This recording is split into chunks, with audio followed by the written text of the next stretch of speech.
Welcome to the Raleigh Board of Selectmen meeting for Monday night, April 23rd, 2018, at 5:45 p.m. at Town Hall, 139 Main Street in Raleigh. First order of business, I'll call the meeting to order. And to remind everyone, and I'll remind them again later, this meeting is being video and audio recorded on Raleigh Community Media. Stand for the Pledge of Allegiance, please. I pledge allegiance to the flag of the United States of America and to the republic for which it stands, one nation, under God, indivisible, with liberty and justice for all.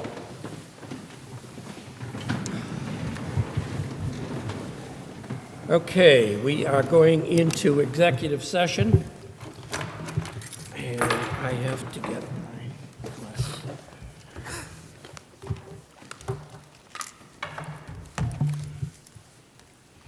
To discuss strategy with respect to collective bargaining with the Massachusetts Coalition of Police, MCOP, Local 360 pursuant to State Open Meeting Law, General Laws, Chapter 30A, Section 21A3.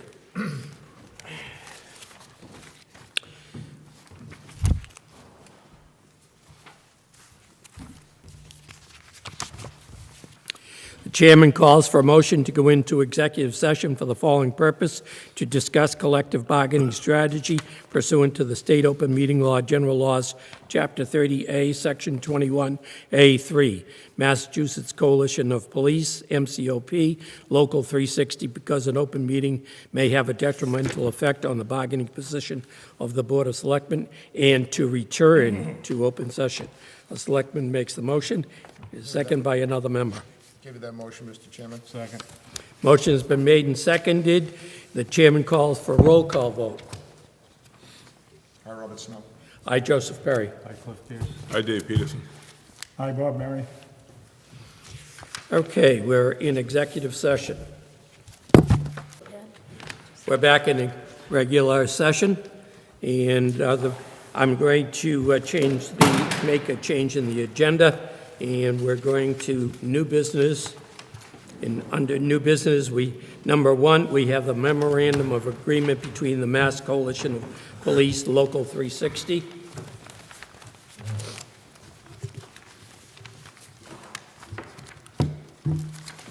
And if we could have a motion to approve the memorandum of agreement between the town of Raleigh and the Mass Coalition of Police, Local 360.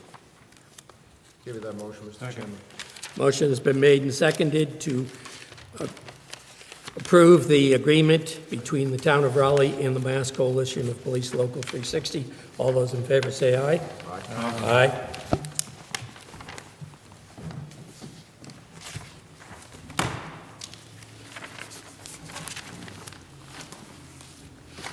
Debbie, does that door need to be open? Oh, yes.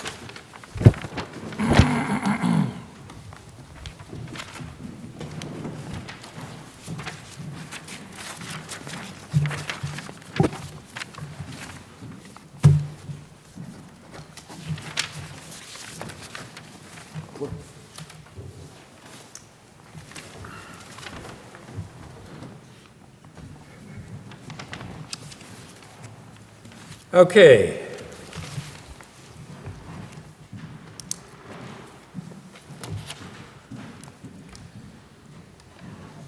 We have, next on the agenda, we have a public hearing on a liquor license application for a wine and malt beverage package store for 21 Main Street, filed by Andy Sunny, Inc., Principals Amdeep V. Patel and Vashaben J. Patel. Chairman Perry reads the notice of the public hearing. The Town of Raleigh, notice of public hearing. Notice is hereby given in accordance with Chapter 138 of the Massachusetts General Laws, as amended, that the Raleigh Board of Selectmen will hold a public hearing on Monday, April 23rd, 2018, at 6 p.m. in the Raleigh Town Hall, 139 Main Street, Raleigh, Mass., upon the application of Andy Sunny, Inc., Principals Amdeep V. Patel and Vashaben J. Patel of 220 High Street, Ipswich, on an application for a Section 15 package store license.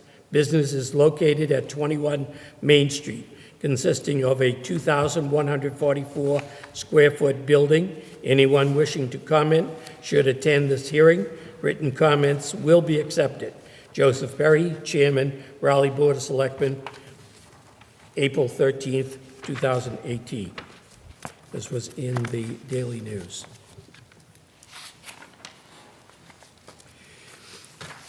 I'll call the applicants forward. You can just...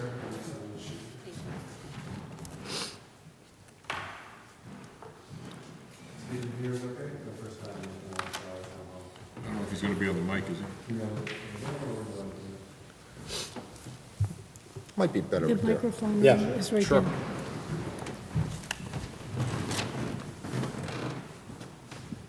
Good evening. For the record, my name is Joel Favaza. I'm an attorney with Seaside Legal Solutions, address of 111 Main Street in Gloucester, Massachusetts.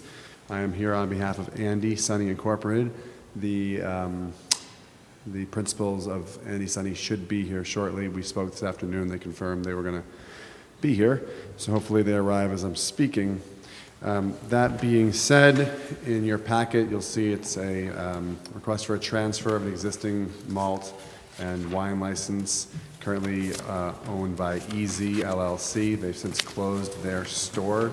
This is going to be used by Andy Sunny over at the Raleigh Smoke Shop, which is about half a mile down the road. The manager, Mr. Savalia, he and his family, including the principals of Andy Sunny, have a lot of experience owning convenience stores. They own a handful throughout the Cape Ann area and actually spreading out all the way as far as Athol in Massachusetts. They're a very upstanding, hardworking family.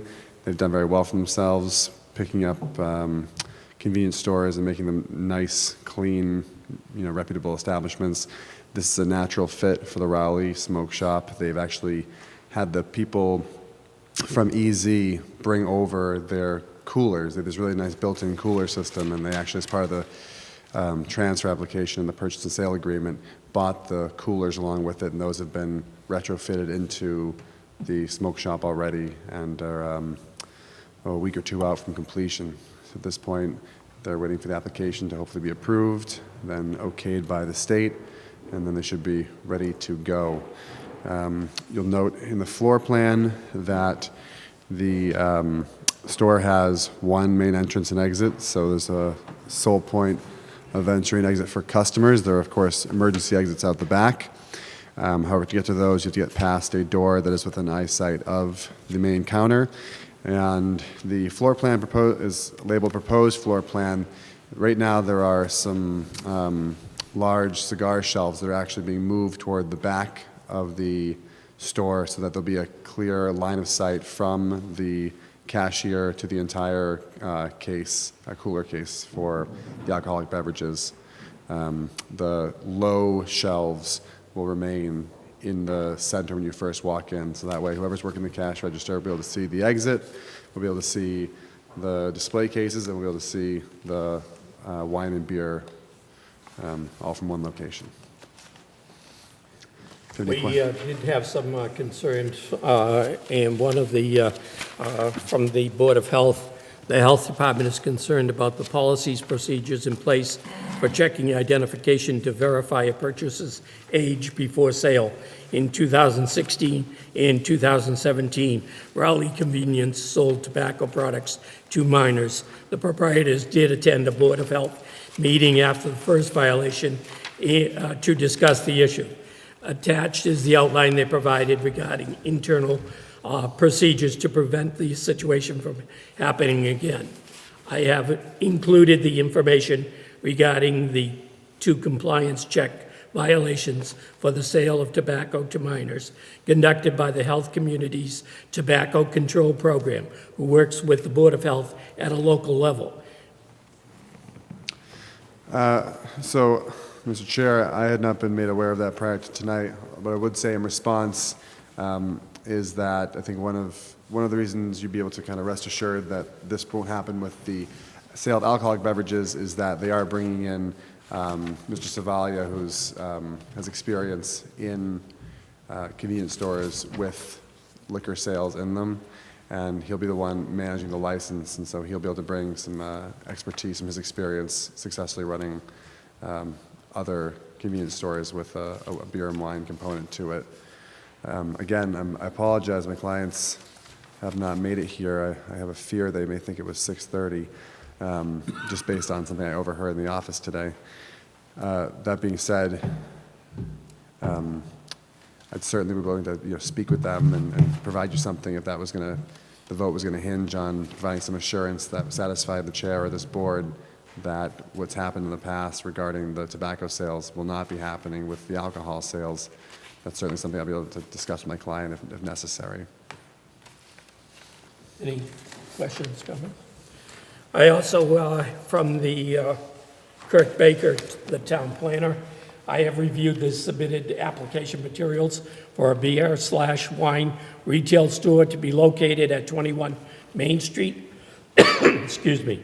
This site is zoned Central Zoning District, CEND, and is the site of a previous retail use, retail sale of fishing equipment, for which the existing parking area was of sufficient capacity.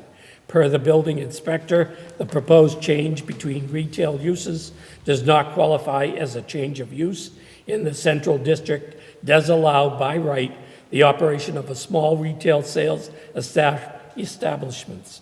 In that regard, I don't see any provision necessitating any further review by the planning board. Any questions by the boards? Have there been any problems with other establishments that they own with regards to tobacco or alcohol? So I can only speak, I've represented a few members of the family. They have Sonny's Variety out in Gloucester. They also just picked up Schooners in Essex. And to my knowledge, there have been no issues at either of those locations. I wouldn't know specifically as to the various other convenience stores that this family this owns and how wide a net you'd like me to cast as far as how many stores they happen to have between all of them. But the ones that I've been involved with myself, I have not received any word of any violations of tobacco or alcohol sales. To be fair, Sunny Variety does not sell alcohol, only tobacco. But the Schooners Market does have a beer and wine component. Thank you.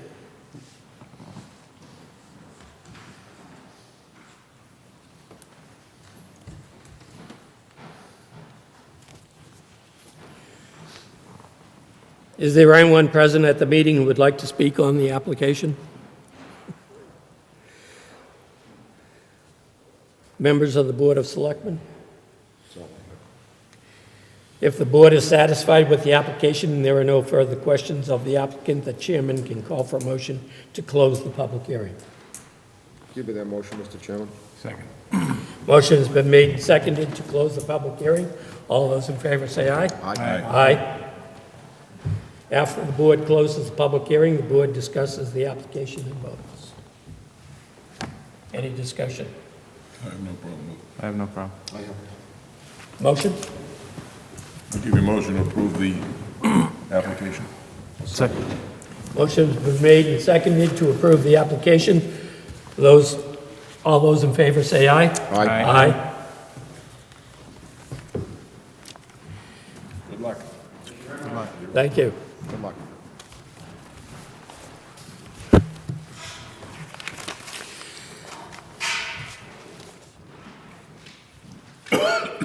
We'll try to have public comment from 6:15 to 6:20. Okay, let's go down to general business. General business number one, we have a request from Jane White of the Raleigh Girl Scouts to hold annual bridging and award ceremony on the town common on June 15th, 2018, from 7 p.m. to 8 p.m. The fire chief and police chief both raised questions regarding the number of attendees and the parking plan for the bridging ceremony. Assistant Town Administrator Amy Lyden has reached out to Jane White asking for a response to their questions. However, a response was not received in time for tonight's meeting. This agenda item will be discussed at a future meeting once more information regarding the event is available. So we'll put that one off for now.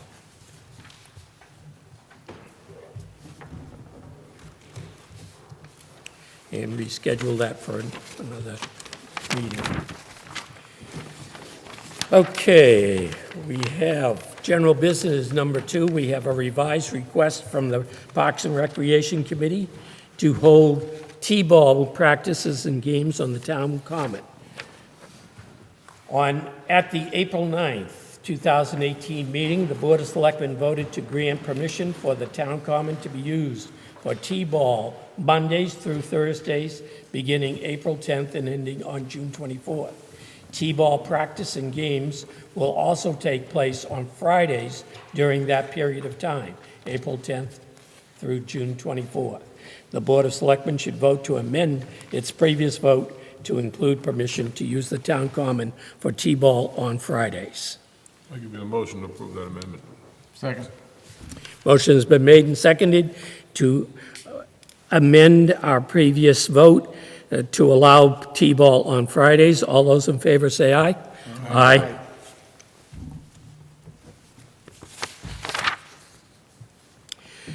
General business number 3, we have a request from Parks and Recreation Committee Vice Chairman Tim Southall to accept a donation from Dan Lyons of Riverfront Landscaping to clean out poison sumac, poison ivy undergrowth at Eris Park. Dan Lyons of Riverfront Landscaping contacted Tim Southall, offering to donate his time to help clean out poison sumac and poison ivy undergrowth around the playing fields at Eris Park. The town requires that any volunteers sign a consent and release form. Tim Southall has a copy of this form and will ensure that it is signed by Mr. Lyons and any other volunteers. The board needs to vote to accept this donation. I give you the motion, Mr. Chairman. Second. Motion has been made and seconded to accept the donation from Dan Lyons. All those in favor say aye. Aye. General business number 4, request to lift the hiring freeze for cemetery seasonal laborer positions. Board of Cemetery Commissioners is requesting the Board of Selectmen to lift the freeze for the 2 seasonal laborer positions. This is an annual request. Give that motion, Mr. Chairman. Second. Motion has been made and seconded to lift the hiring freeze for the cemetery seasonal laborer positions. All those in favor say aye. Aye. Aye.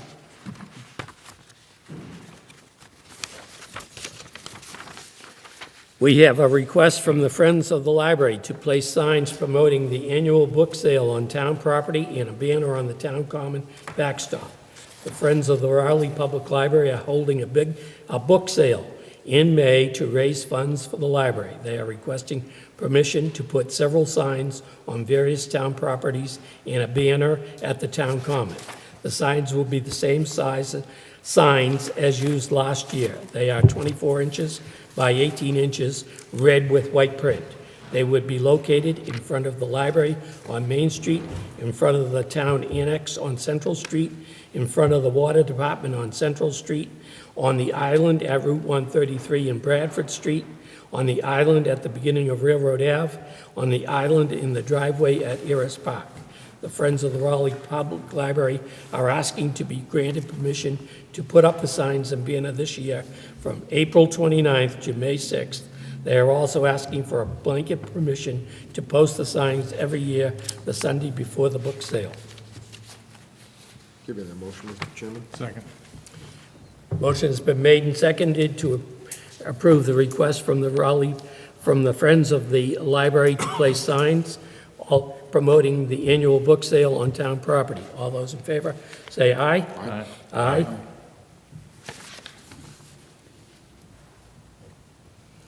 General business number 6, review road opening permits from Twin Hill Farms LLC, John Sullivan, to open 42 Newbury Road to install a new water main extension.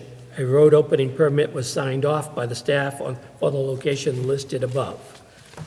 We have our procedure to do that, and we're just providing notice to the board. Thank you.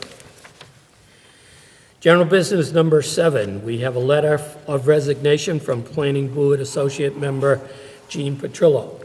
Towning Planner Kirk Baker forwarded a letter from Gene Petrillo resigning from the Planning Board effective May 18th, 2018. Dear Chairman Thornton, after much thought and careful reflection, I have decided to resign my position as associate member of the Raleigh Planning Board.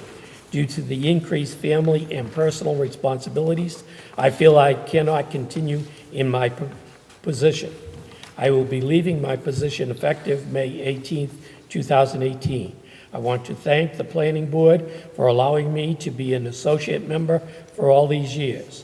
With my 2 full terms and 4 or 5 years as an associate member, I have been on the board for almost 15 years.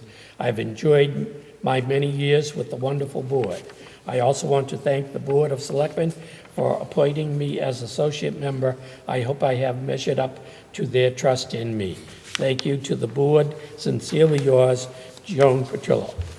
Give you that motion, Mr. Chairman, with regret. Second it. Motion has been made and seconded with regret. Regrets. All those in favor? Aye. Say aye. Aye. Send a letter of, Included for you. Yep. Yeah, I just want to say, she has been a great planning board member. It's a shame to see her go. It really is. She's I gonna be missed. served with. when Yeah, I was you on did, the right. planning board. She was great Yeah. lady. Regrets. Okay, we'll have public comment open for the next 5 minutes.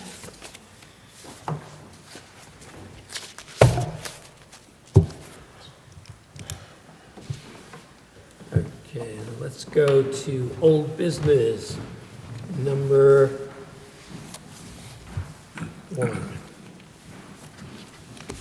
We have an update on the fire station and police station addition project.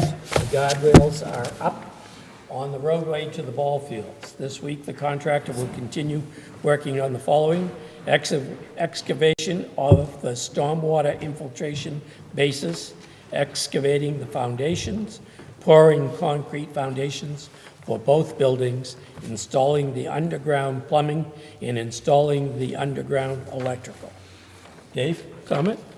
That sounds good. The only thing I do want to say is, it's parking over there for the ball fields is extremely tight, and people that are taking their kids over to play should make every effort to park as close to each other as possible. There is going to be a shortage of parking on days when they got 3 or 4 games going at once. There was a game over there on Saturday, Triton JV was playing, and it was pretty crowded, so just be aware, and the playground is open, but just be careful with the small children over there. Don't let them climb into the fenced-in areas or anything like that, so. Other than that, it's coming good with the good weather. That's good to hear.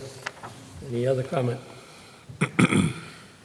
Okay, moving on to old business number 2, award engineering services contract to Meridian Associates for design services for the development of the expansion of Veterans Fields at the rear of 221 Main Street.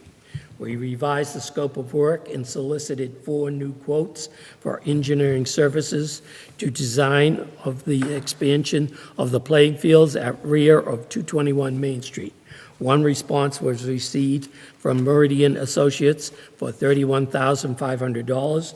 The scope of their work will be to complete 1, schematic design of 2 Little League fields, including dugouts, portable bleachers, and backstops, with 2 full-size youth soccer fields in the Little League outfields.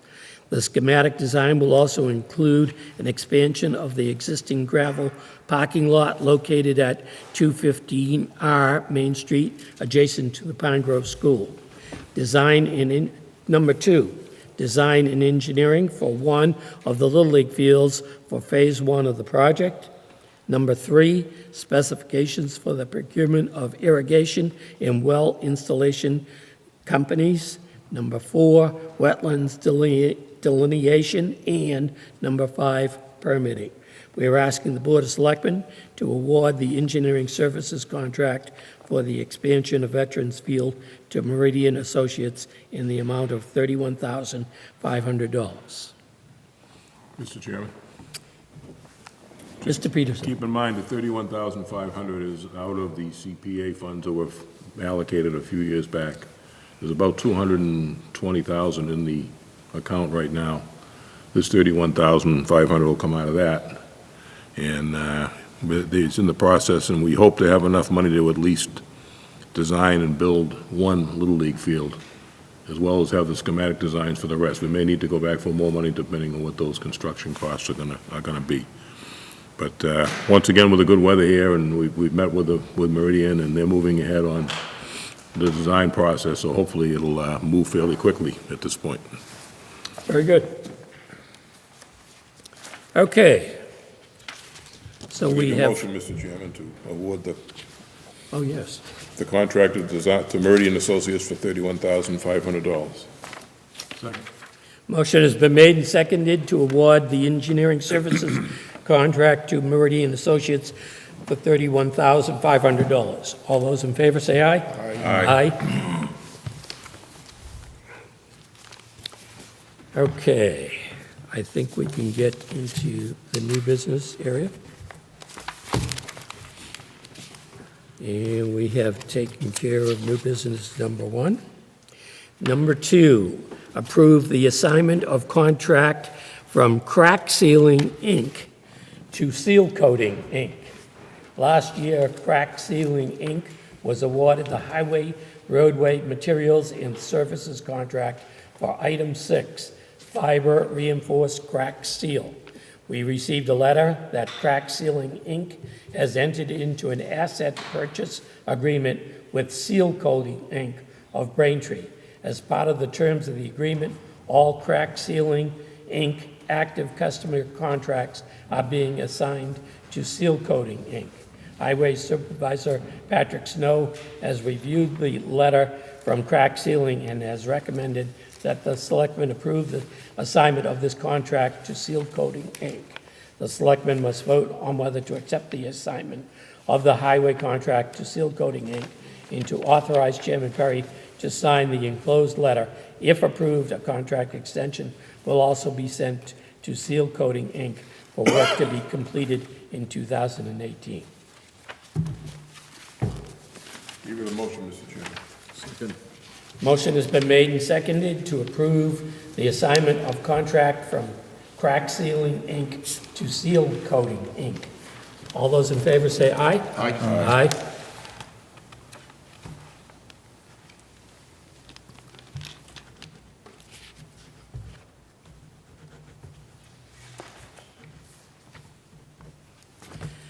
Okay, moving on to new business number 3, discuss scheduling a date for a continued April 30th town meeting for a second town meeting if needed. Depending upon how the votes on the annual town meeting budget are approved, we may need to either continue the annual town meeting or hold a new town meeting. The suggested dates for a continued or backup date for a second town meeting is either June 11th, 2018 or June 18th, 2018. If for some reason we don't have an approved and balanced budget at the end of the annual town meeting, we will need to continue the town meeting. If 2 of the 3 towns don't pass the current Triton budget, the school committee will be resubmitting a revised budget after their scheduled May 16th meeting. If we don't have a revised budget amount appropriated, then we need to schedule a new town meeting. The Triton School Committee has a meeting scheduled for May 16th. In either case, we will need time to work on balancing the town's budget.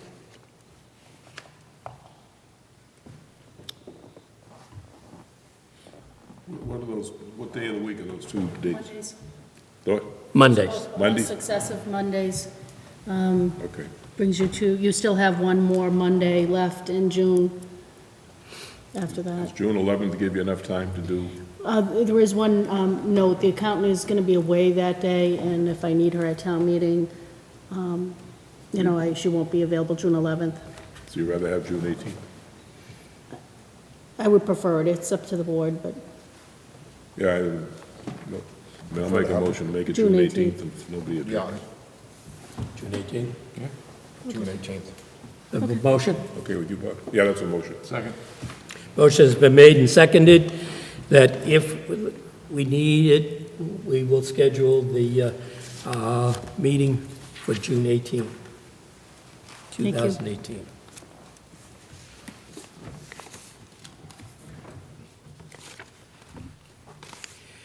Okay. Mr. Chairman, could you just call the vote on that? We have a motion by Mr. Peterson, a second by Mr. Pierce. Yes. Oh, all those in favor of having the continued or backup date on June 18th, 2018, say aye. Aye.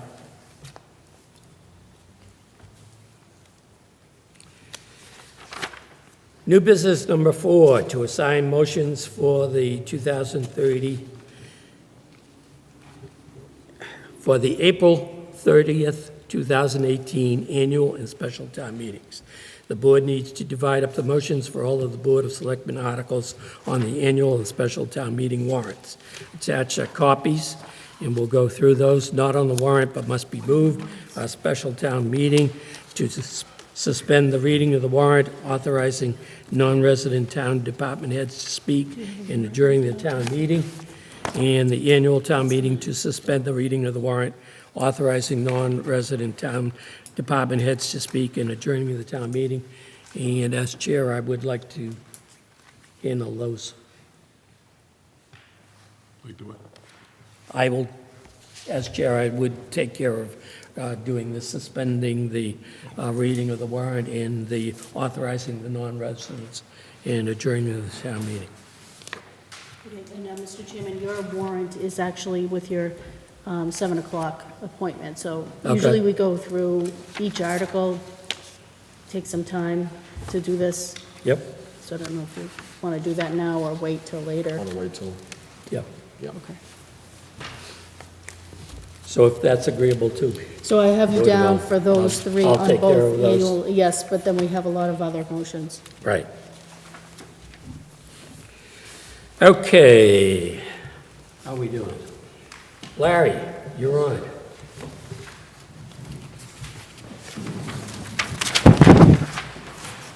Welcome Larry Berger of Pink Incorporated. We have a Pink and Company, to discuss the following Pine Grove School Building Project items. We have a letter of recommendation, number 12, letter of recommendation number 13 on landscape, letter 12 is dealing with signs. We also will discuss storing Pine Grove School teachers' summer deliveries in the Town Hall auditorium, placing approximately 10 40-foot storage containers on the town property near the school, and an update on the project. The Pine Grove principal and the teachers would like to, they will get summer deliveries of packages from FedEx and UPS, and where they will not have the ability to receive them at the school, they would like to have them delivered here to the town hall. And they will have somebody to receive the packages. And covered that. Is that pretty much covered it? Larry? Summarizes everything. The first Okay. Larry, yes, go ahead. the first letter of recommendation is it's a continuation of the non-trade buyout for the Pine Grove School project. It relates to the interior signage. It's letter of recommendation number 12, and the budget that was established at 90% drawing stage was $39,789. The buyout amount that is being requested for award to Back Bay Sign Company is for $30,991. So there is a savings in that line item. Any I'll questions? give you a motion to approve that, Mr. Chairman. Second. Motion's been made and seconded to approve the letter of recommendation number 12 for signage for Pine Grove School project renovation. All those in favor say aye. Aye. Larry, letter of recommendation 13. Yes, the next letter of recommendation, number 13, is for landscaping, turf grasses, plants, unit pavers, and softball field resurfacing, which is reestablishing the softball field to the far end of the school. That will be removed as part of putting in the new leach field. That's part of the site work package for the project. Again, this is a non-trade buyout, and the budget that was established at the 90% drawings was $842,537, and the buyout amount is $802,250. So there is a savings of $40,287 for this particular line item. I'll give you a motion, Mr. Chairman. I'd like to hear those savings, yes. Second. Motion has been made and seconded to approve the letter of recommendation number 13 for landscaping, turf, grasses, plants, unit pavers, and softball field resurfacing at Pine Grove renovation. All those in favor say aye. Aye. Okay. And I guess we're okay with the storing the Pine Grove. Is that? The summer deliveries, but we have not discussed the 40-foot storage containers. Right. Larry? Yes, the desire from the contractor is to have some off-site but contiguous to the site storage of 10 40-foot storage trailers that would contain for the project the entire window package, as well as the entire plumbing package and electrical light fixtures, so that that they're more readily available and they can, facilitate as they catch ahead, not have to wait for deliveries. The hope was that the hayfield on the other side of the existing recreational soccer fields would be available. I understand from talking with Mr. Peterson and Deb Egan that those are about to go into construction, and I know the design portion was just talked about earlier this evening. So, I'm not sure what alternatives there are, but we would love to have that opportunity. The 10 storage trailers would not be there through the entire duration of the project. As the materials got moved out, they would be pulled out, and that storage area would diminish in size and need.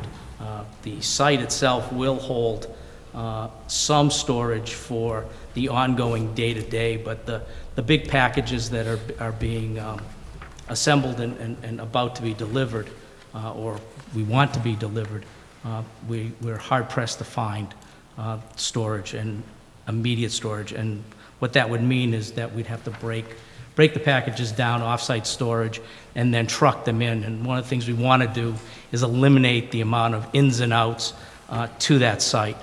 I think it'll be beneficial for everybody. Plus, it'll aid in the speed of getting things completed out there.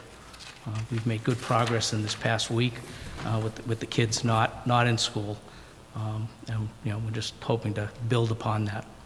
You can store, Larry, all 20 trailers there? It would only be 10. Only 10? 10 on that rec site, yes. Excuse me, on the other side of the rec site, 10 could fit there. Okay. So you would be bringing trailers in and out without Yeah. that space, I mean, we will try and work the site to get as many as we can. One of the restrictions, we can't load the existing leaching field because the weight would impact negatively on its performance. So we have to kind of skirt around that area, which is kind of the infield part of the outfield of the existing softball field. But, you know, we do have some areas to store things, and over the next couple of days, other trades will start to bring in their storage trailers that would have more of their immediate needs, pipe and fittings and things of that nature that they'll be using on a daily basis. But in the case of the window manufacturer or the windows, what they want to do is ship in all the frames, all the glass, everything associated with that package, and then they'll pull from those trailers as they roll through the phases. And again, the light fixtures would be the same thing. We don't use the entire package right away, but we use just about every type of light through all the phases. And again, there's 5 phases between now and the end of summer in 2019. Mr. Chairman, we kind of talked about using the affordable housing lots at the Brad Street property, because we can't use the ball field. We're going to hopefully be constructing the new ball field over there. So we decided, if it's acceptable to the construction company, that if we put the 10 trailers over near the loom pile that was recently put over there, and that to be just a short ride for the contractor to go over and pick up what they need and bring them back. It's about the best we can do. The site is, we're trying to maintain some games over there, as well as build the new fields, and just a lot of things going on at once. And the best we can offer that's close by is the affordable housing lots for that period of time that they would need those trailers, or the bins, the storage containers. Thank you. Was that all right with you, Larry? Did you look at that? I have not had opportunity to, I'm sorry. That's all right. I've not had opportunity to look at that with the contractor, but I can tomorrow. If you could go take a look at it, I think that's probably where it's gonna have to be, just because of everything else that's going on. And we'll get the reaction. Yeah. We Mr. need to vote to Chairman, approve? Yeah, what's the time frame? How long is this going to be, and what season of the, Well, you know, of the year? the light fixtures would be from, mid-July through, through the summer of 19. The windows, the same thing. Plumbing fixtures, again, it would be the same duration. Okay. The amount of the footprint would decrease, and depending upon where things were, we might be able to start to pull those back onto site, because the other thing that impacts the ability to utilize the front portion of the site is we have all that site work to deal with, that in the first summer, if we have trailers out there, we won't be able to get as much done as we're in hopes of doing. Yeah, take a look at that, because we're gonna be, hopefully, I keep my fingers crossed when I say this, starting the fields this summer, and they're gonna take a year to construct those fields and keep off them, so that, Oh, correct, yeah. yeah, so if you can look at that, if that works out, that would be the best from the town's point of view. I will make it a point to go with the superintendent tomorrow. Mr. Chairman. So we should take a vote on the Joe? approving? Brent? Yeah, I'm sorry, I'm not sure whether this affects the deliberations or not, but the affordable housing policy, parcel that is available for access is also an emergency snow storage designated site.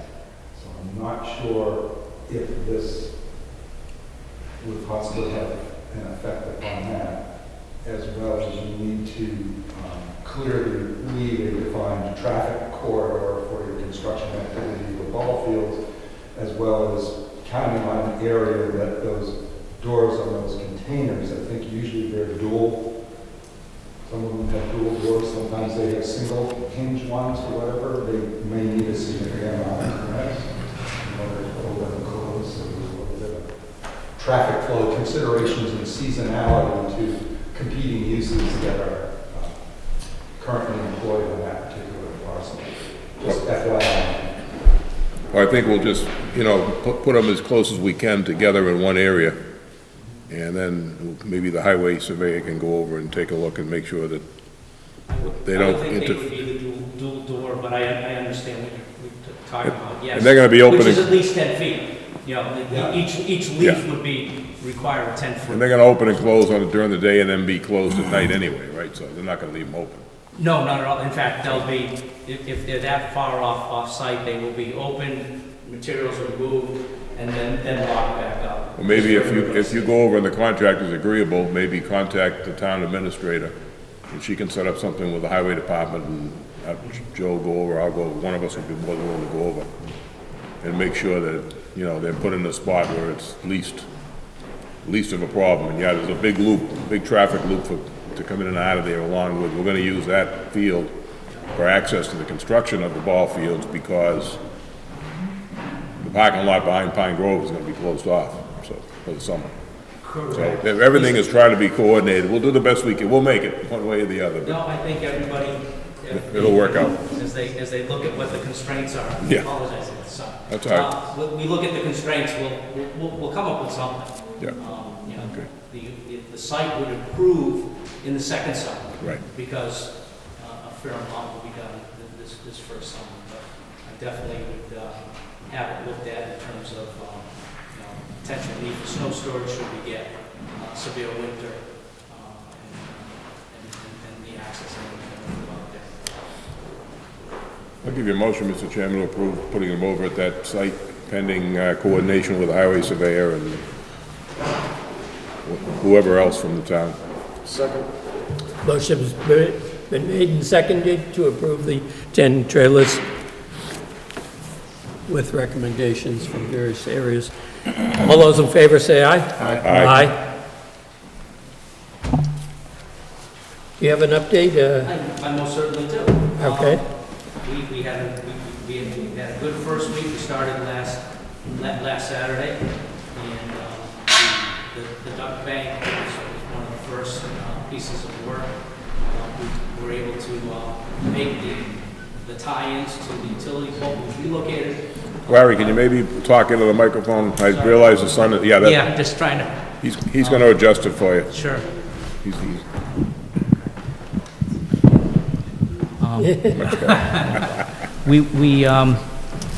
We were able to make the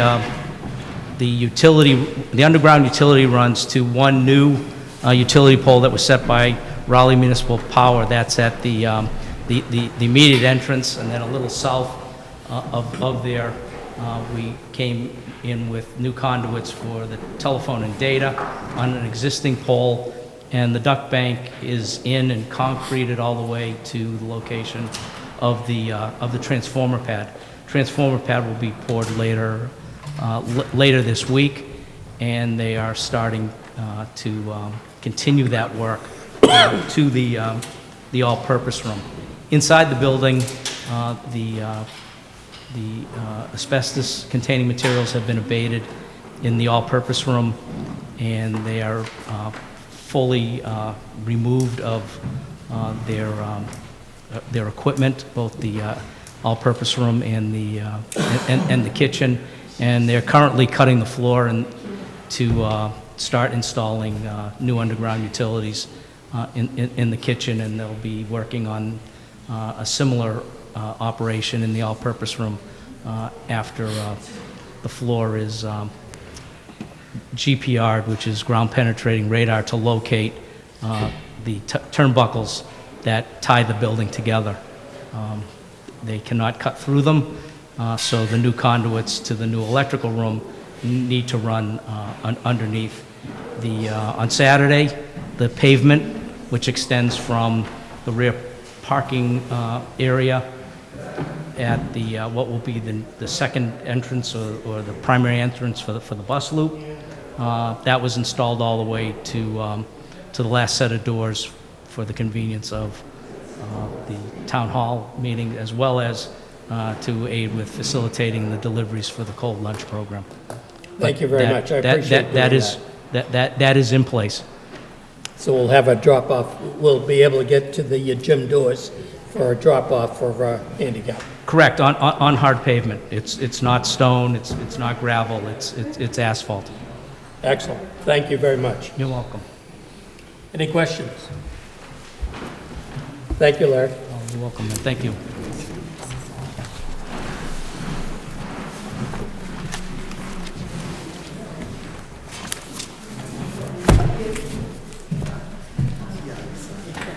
Okay, I would repeat for everybody who has arrived in the last few minutes, this meeting is being video and audio recorded.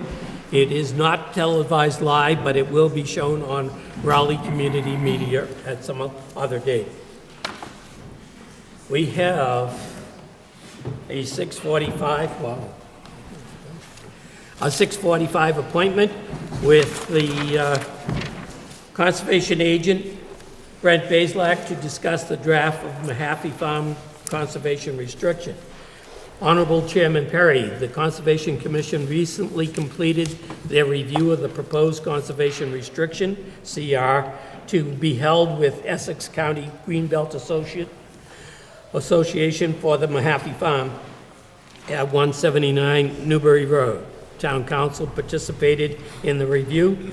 The Concom has voted to recommend the draft CR be forwarded to the state for their review in the Division of Conservation Services, part of EEA.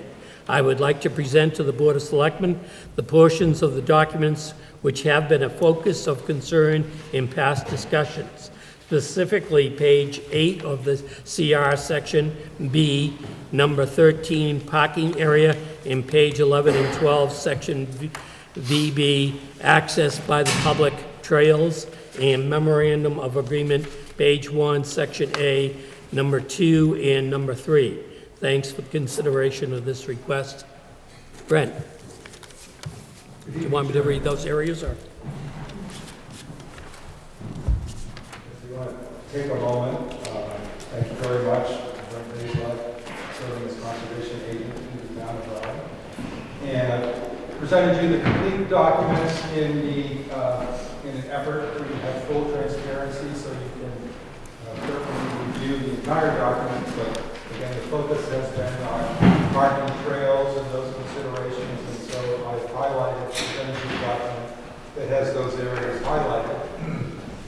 As I mentioned, Town Council participated in the review, and Town Council also went in agreement that this document is in a current state where it can be submitted to the EEA, which is Conservation Services, and that all of the preceding concerns, items of interest, etc., have been reviewed to the satisfaction of both the Town Council and the Conservation Commission.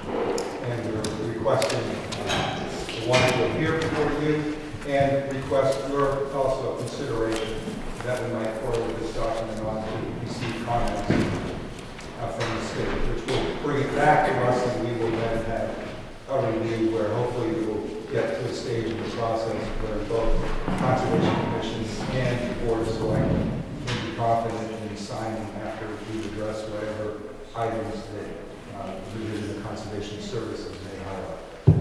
Okay. Just to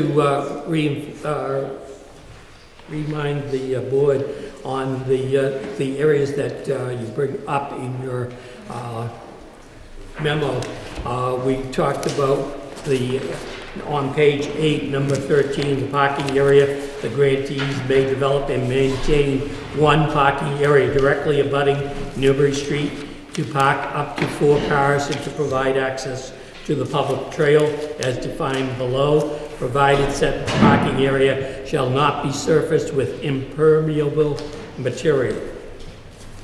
And on page 11, access by the public, this conservation restriction also grants to the public the right to enter upon a portion of the premises identified as public trail in Exhibit A attached here to for non-motorized passive recreational purposes, including but not limited to walking, jogging, hiking, wildlife observation, mountain biking, horseback riding, cross-country skiing, and snowshoeing.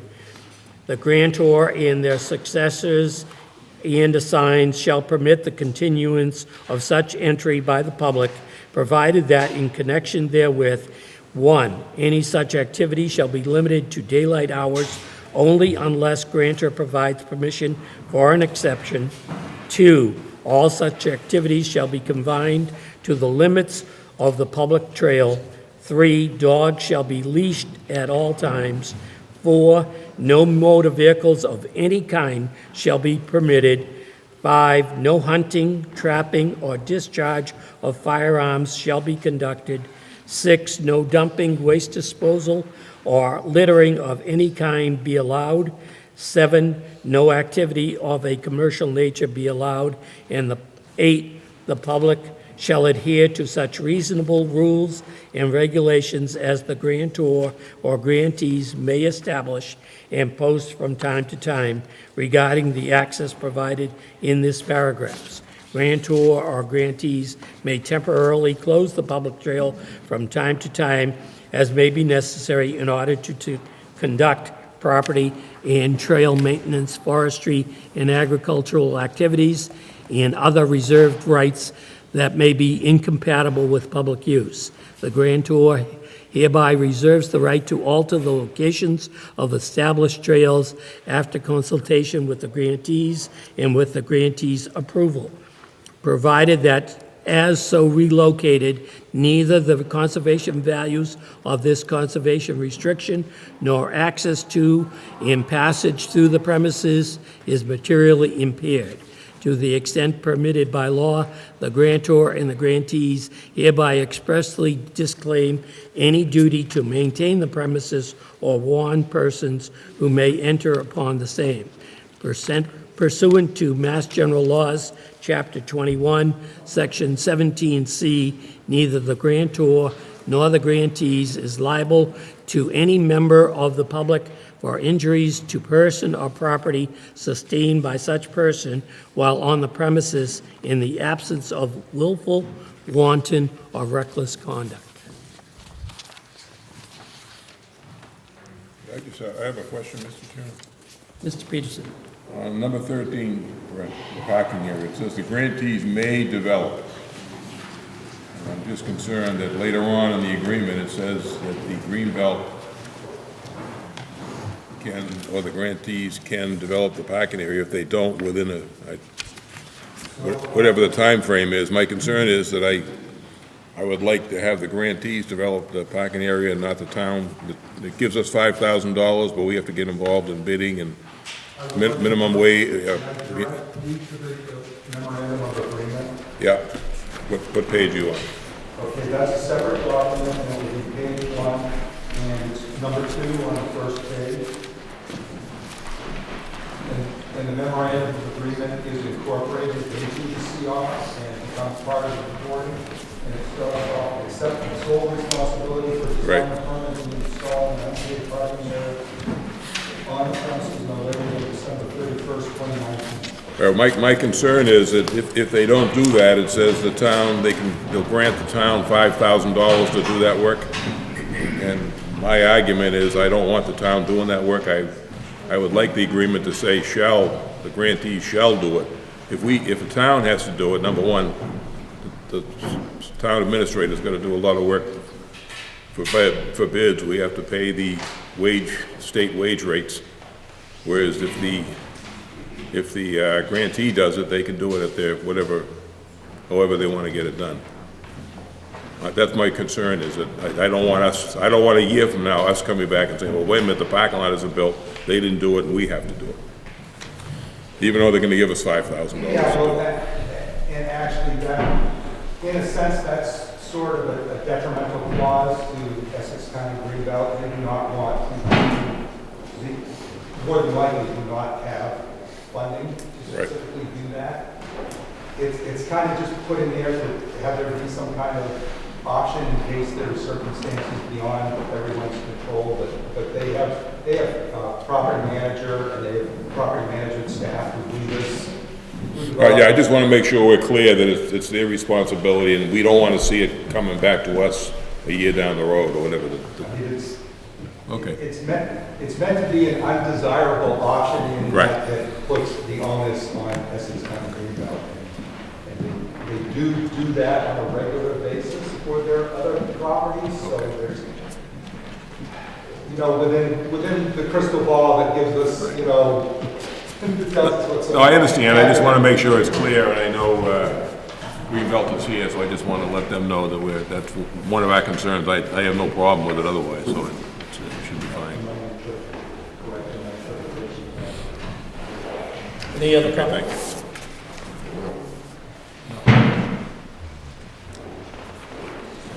Thank If the board has no issues, the next step would be go to the state for review. So if the board wants to take a vote, just to approve it, knowing that those sections were incorporated at the selectmen's request and the Concom's request. And the one little thing that just popped out, I was correct, Newberry Street, Newberry Road. I make a motion to have that referred to the state. Second? Motion has been made and seconded to submit this to the state for review and approval. All those in favor say aye. Aye. Aye. Thank you. Thank you very much, I appreciate your time, and thank you for supporting this effort.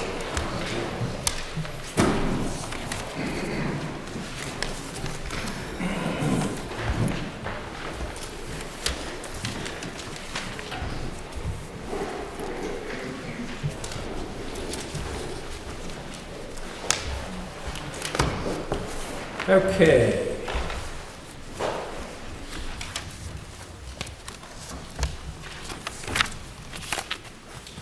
It is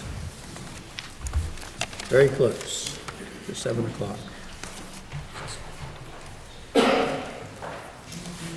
We have a joint meeting with the Finance Committee and Board of Water Commissioners. This is an informational hearing on the April 30th, 2018 annual town meeting warrant and the April 30th, 2018 special town meeting warrant.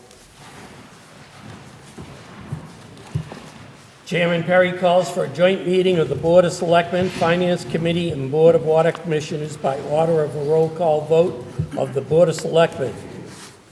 Give me a motion first. Motion? Second. Motion has been made and seconded. Roll call. I rather snow. I, Joseph Perry. Aye, Cliff Pierce. Hi, Dave Peterson. Hi, Robert Murray.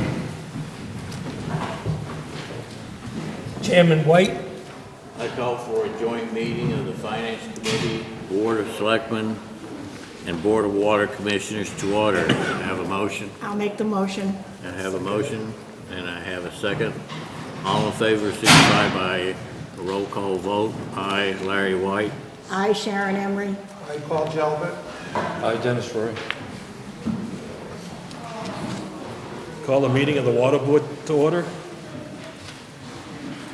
Take a motion to open the joint session. Your motion. Seconded. All in favor by roll call. Hi, John Manning. Hi, Leonard Keller. Hi, Mark Emery. The informational hearings on the warrant starts. Again, let's establish some ground rules. If you wish to speak, we're going to use the microphone to my left, and so that it will be recorded. This meeting is being video and audio recorded by Raleigh Community Media. It is not being shown live. It will be shown at a future date.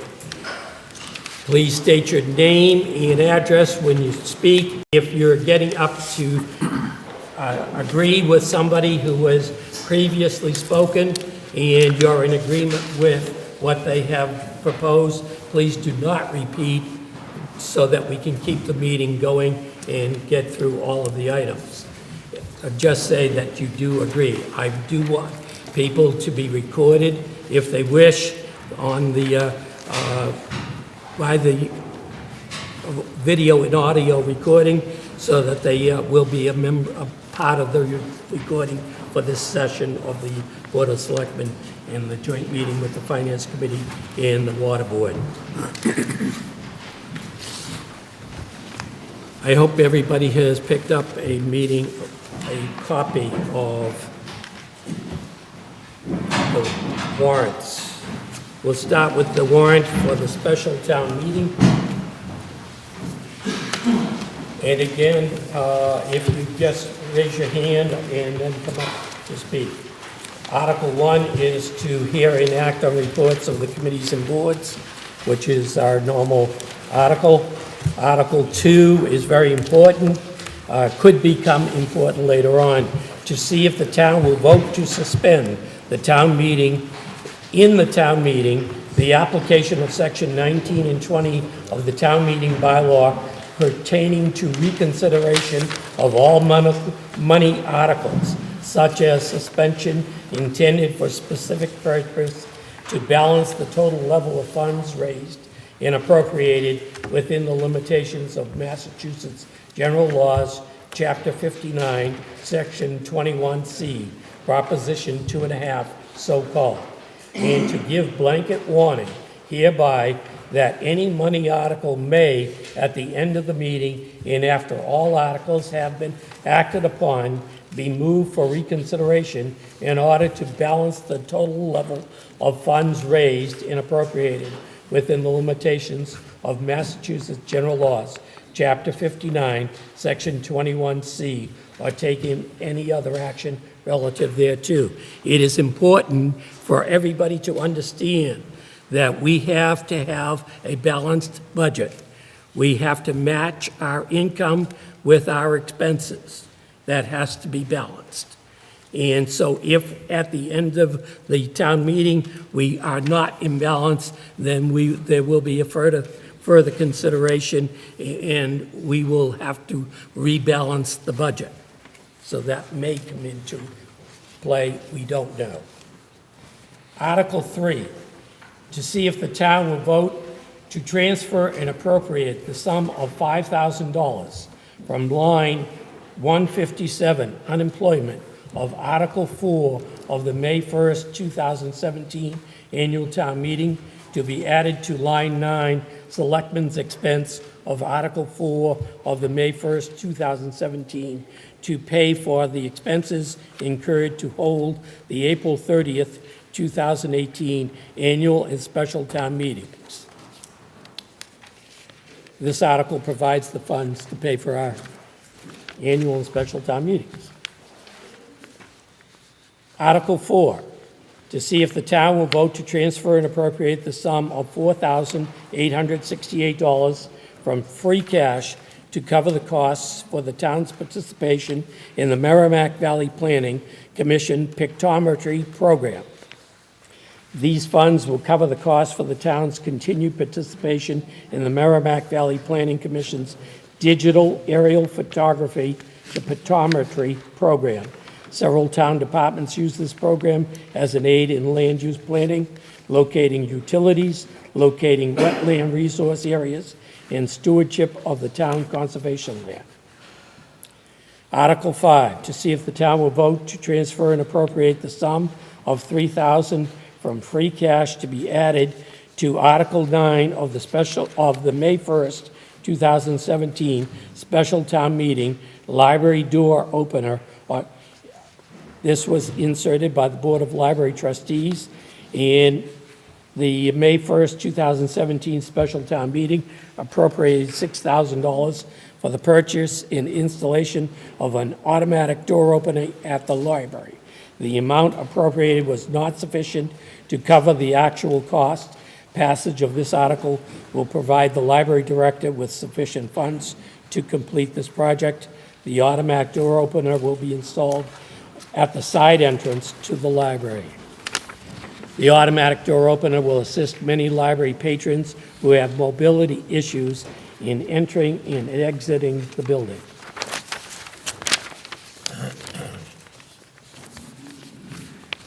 Article 6, to see if the town will vote to transfer and appropriate the sum of $3,800 from free cash to be expended by the chief of police for the purpose of sending a police officer to the police academy in fiscal year 2018. A new police officer has been appointed to fill a recent vacancy caused by a retirement. This article funds the cost to send this new police officer to the full-time police academy, which begins this spring. The cost includes the tuition and the purchase of necessary equipment and materials. Article 7, to see if the town will vote to transfer and appropriate the sum of $1,836.57 from free cash to the E911 grant fund to reimburse shortfalls from the state E911 grant in fiscal year 13, fiscal year 14, fiscal year 15, and fiscal year 16. This was inserted by the police chief. The E911 grant is a state grant, and that requires the town to pay upfront for 911 dispatcher training and wages, and then file for reimbursements of these expenses. The grant would not cover the following grant-related expenses. Excuse me. $500.17. Could you take over for me on that? Whereabouts are we? $501.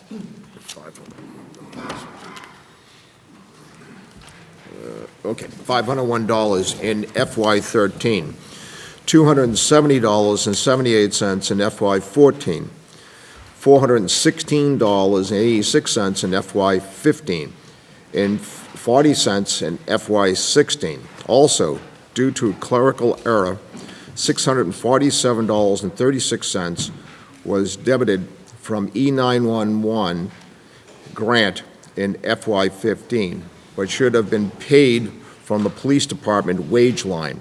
The town was not notified about the grant shortfalls until after the end of the respective fiscal years, and these amounts subsequently rolled over into future years. Since FY16, the state's timeliness of notifications at the end of each fiscal year has improved.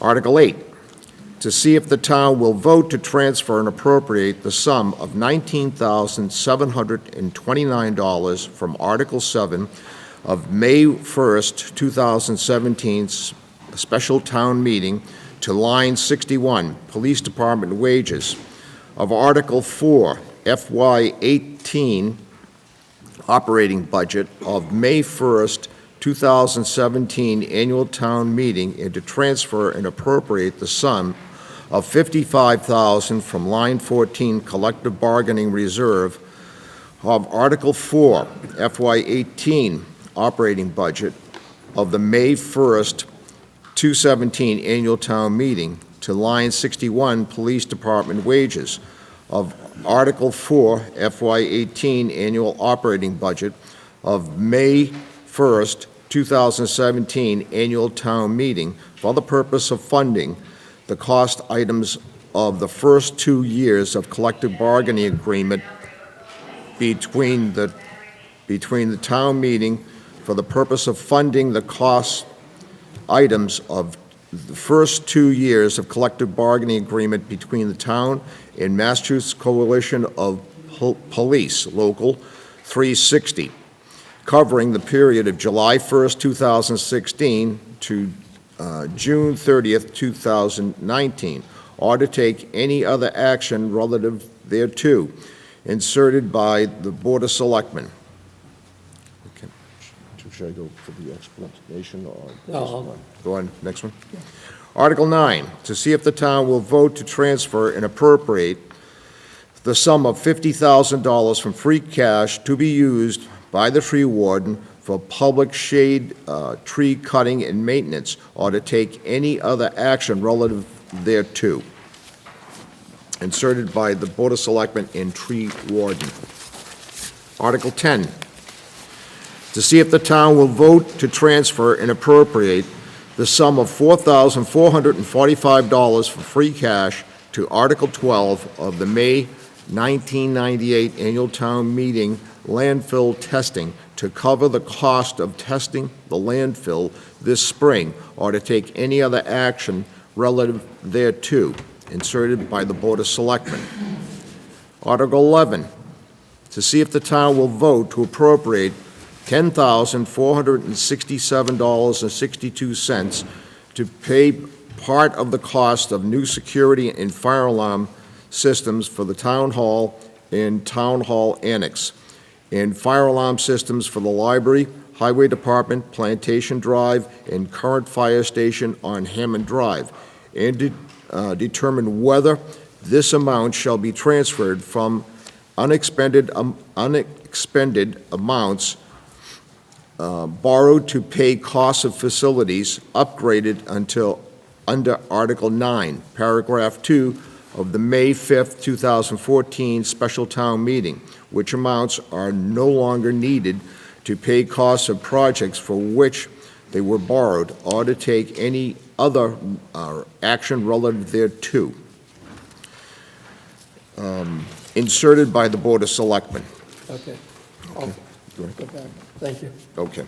Article 12, to see if the town will vote to appropriate $4,532.38 to pay part of the cost for new security and fire alarm systems for the Town Hall and Town Hall Annex, and fire alarm systems for the library, Highway Department, Plantation Drive, and current fire station on Hammond Street, and to determine whether this amount shall be transferred from unexpended amounts borrowed to pay costs of facilities upgrades under Article 18, Paragraph 3 of the May 4th, 2015 Annual Town Meeting warrant, which amounts are no longer needed to pay costs of the project for which they were borrowed, or to take any other action relative thereto.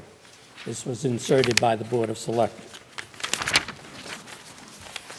Article 13, to see if the town will vote to appropriate $10,000 to pay costs of repairing and repaving the town launch ramp, and to determine whether this amount shall be transferred from unexpended amounts borrowed to pay costs of facilities upgrades under Article 18, Paragraph 3 of the May 4th, 2015 Annual Town Meeting warrant, which amounts are no longer needed to pay costs of the project for which they were borrowed, or to take any other action relative thereto.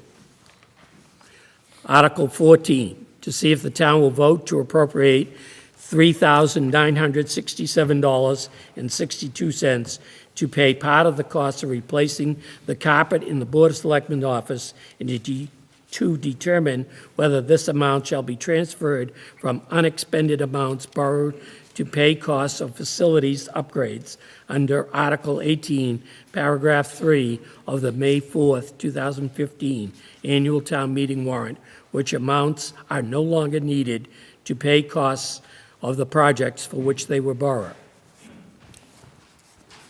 Article 15, to see if the town will vote to appropriate $8,500 to pay costs of repairing and replacing garage door lifts and panels at the Highway Department garage, and to determine whether this amount shall be transferred from unexpended amounts borrowed to pay costs of facilities upgrades under Article 18, Paragraph 3 of the May 4th, 2015 Annual Town Meeting warrant, which amounts are no longer needed to pay costs of the projects for which they were borrowed.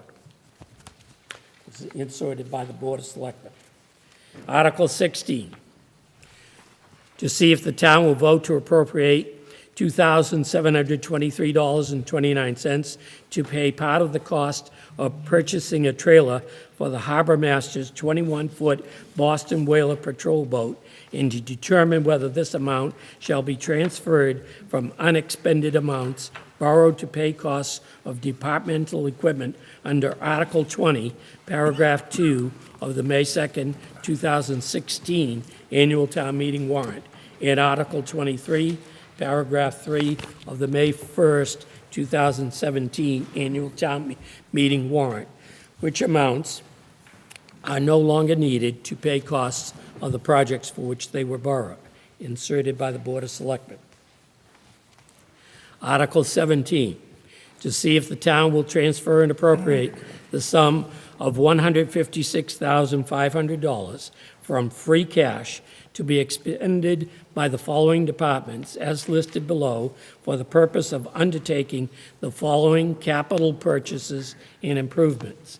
1, $87,500 for technology upgrades for the following: purchasing and installing computers, software programs, portable radios, and other technological upgrades for the following departments: treasurer collector, selectmen, health department, assessors, accounting department, fire department, library, and police department.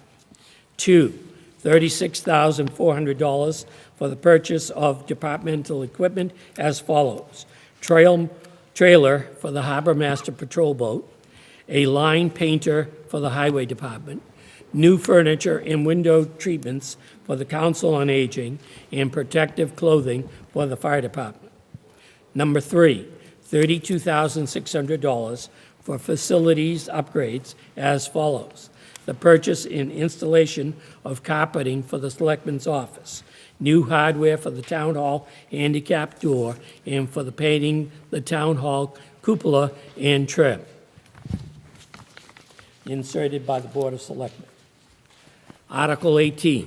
Mr. Chairman, you got a question? Sorry. Question? I have a question. I'm just looking at,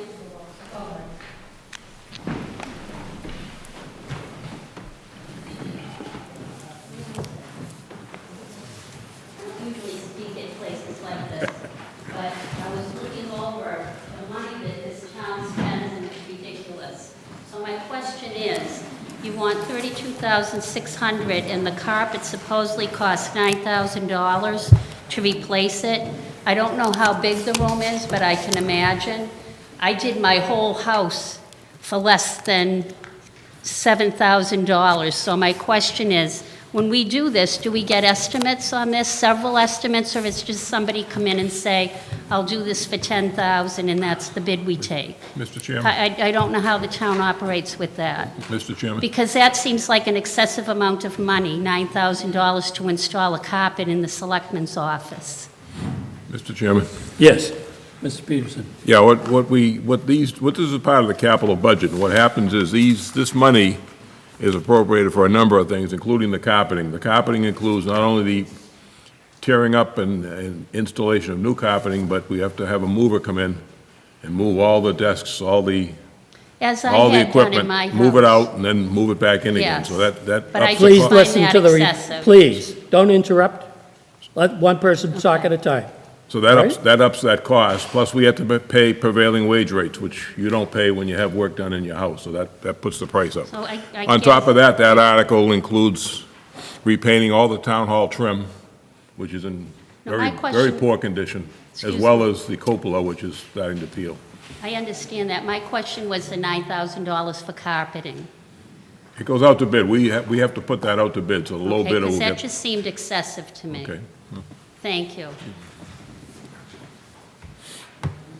Any other questions?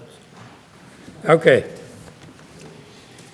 Article 18, to see if the town will vote to transfer the sum of $653,179 from the Water Department free cash to the Water Department Stabilization Fund, or take any other action relative thereto, inserted by the Board of Water Commissioners. Article 19, to see if the town will vote to transfer and appropriate the sum of $90,000 from the Article 24 of the May 2nd, 2016 special town meeting water treatment plant dehumidification system to fund the cleaning of well number 3 in the wells in well field number 5, inserted by the Board of Water Commissioners.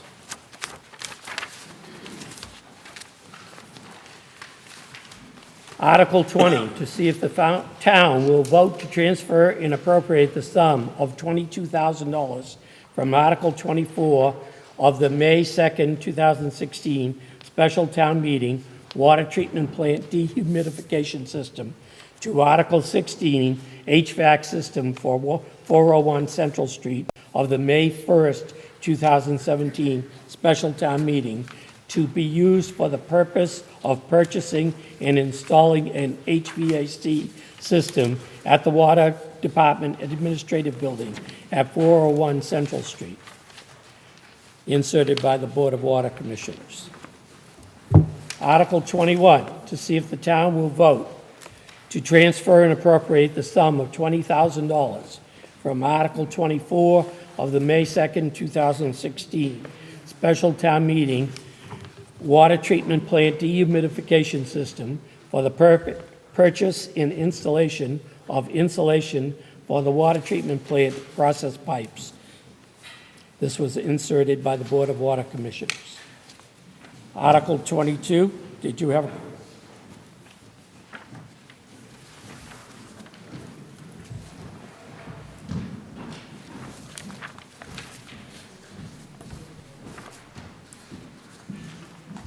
Bob Petrello, 916 Haverhill Street. That insulation on the pipes at the water treatment plant, I made that recommendation probably 2 years ago, and nothing's ever happened. It's about time something did. It's a lot cheaper than doing the big AC job. Thank you.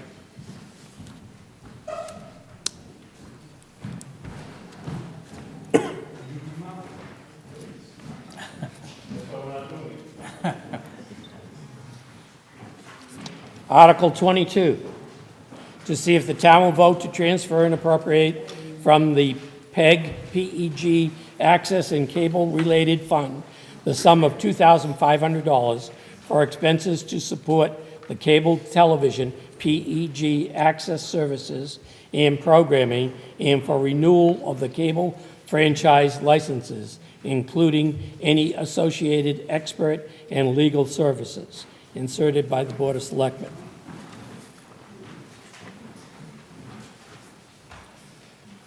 Article 23, to see if the town will vote to appropriate or reserve from the Community Preservation Fund fiscal year 2018 annual revenues the amounts recommended by the Community Preservation Committee for the committee administrative expenses, debt service, community preservation projects, and other expenses, with each item to be considered a separate appropriation.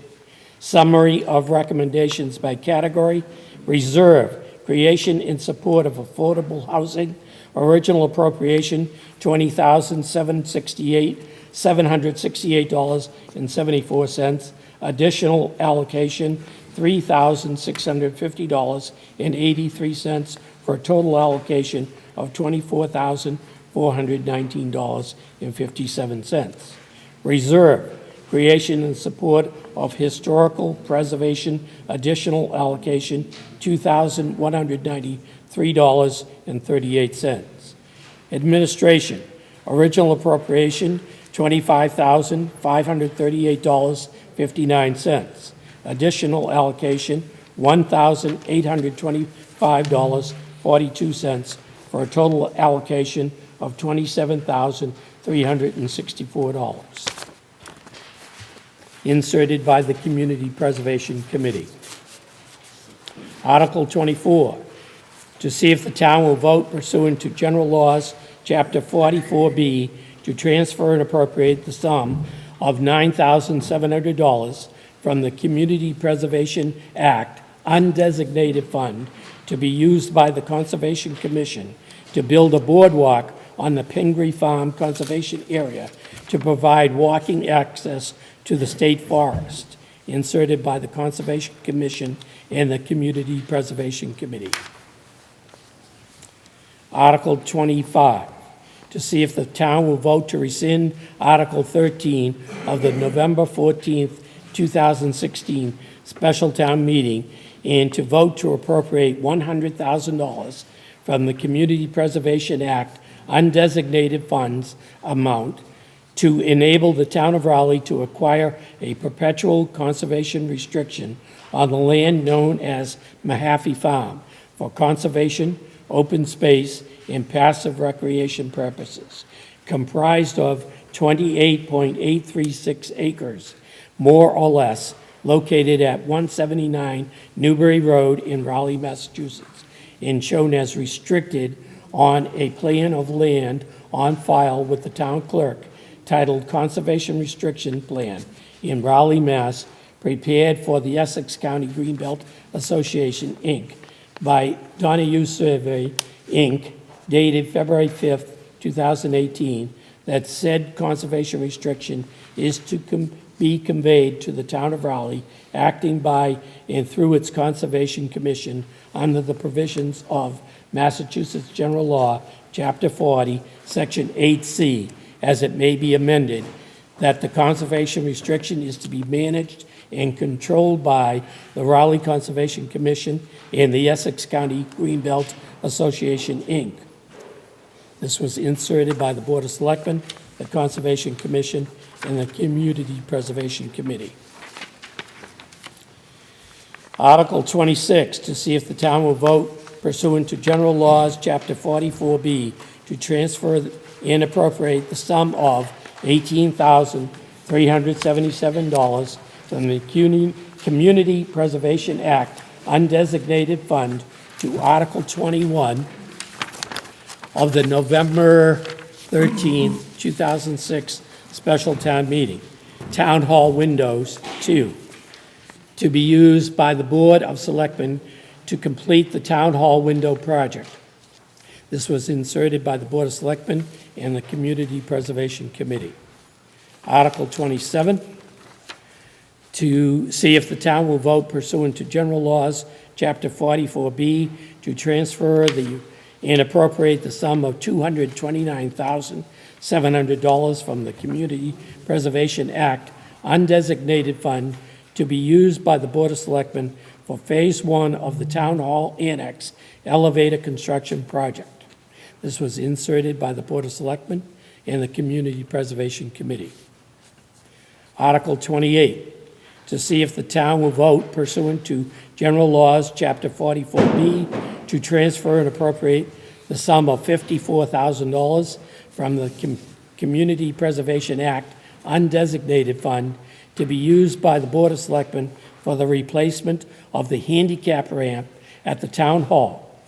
This was inserted by the Board of Selectmen and the Community Preservation Committee.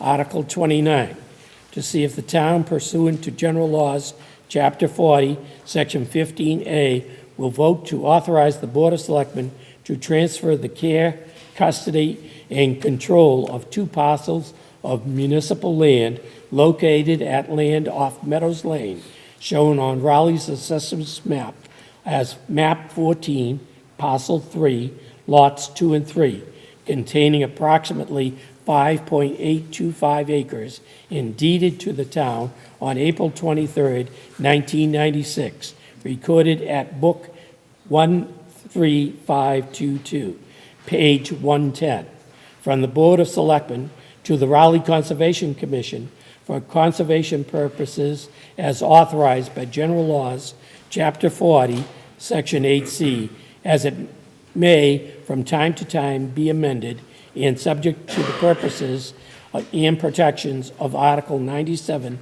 of the amendments to the Constitution of the Commonwealth of Massachusetts. These municipal parcels are shown as Parcel W and Parcel X on a plan entitled The Meadows at Stony Brook, a subdivision in Raleigh, Massachusetts, prepared for North Shore Financial Services, Sheet 2 of 10, by Merrimack Engineering Services, Inc., dated revised September 28, 1992. Recorded in the Essex Registry of Deeds at Plan Book 280, page 75. This was inserted by the Conservation Commission. Article 30, to see if the town will vote to amend the Raleigh Protective Zoning Bylaw, the bylaw, by, number 1, deleting section 4.4.3.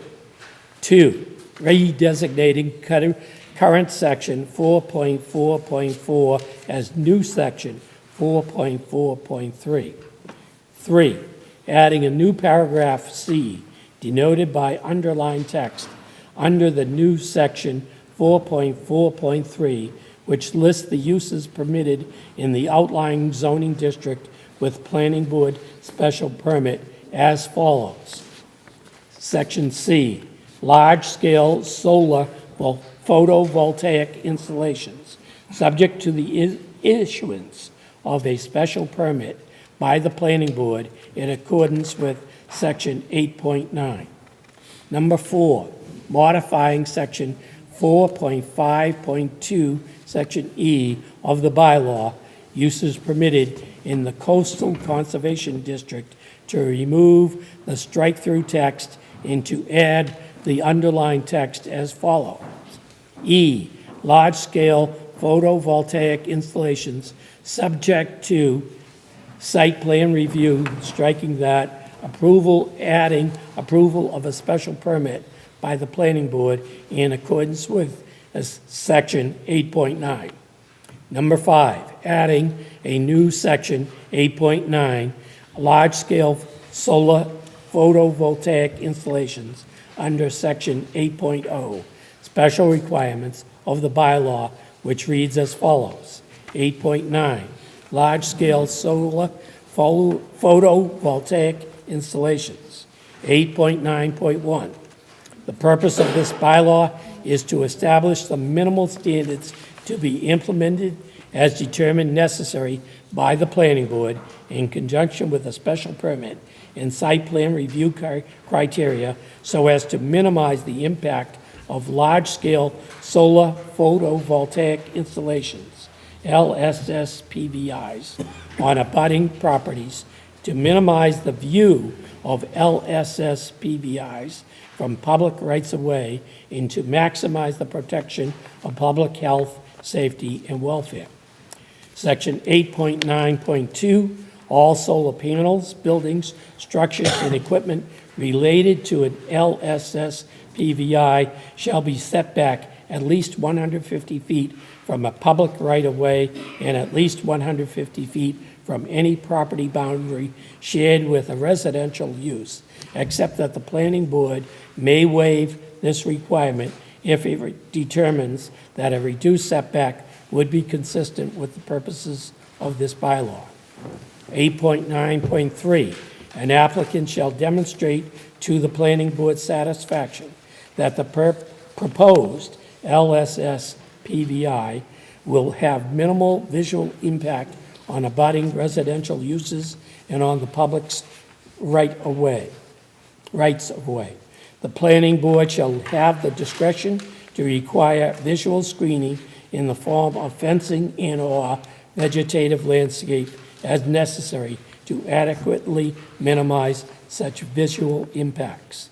8.9.4, in the event that operation of the LSS PVI ceases, the LSPVI owner shall, within 90 days of the cessation of operations, remove the LSS PVI.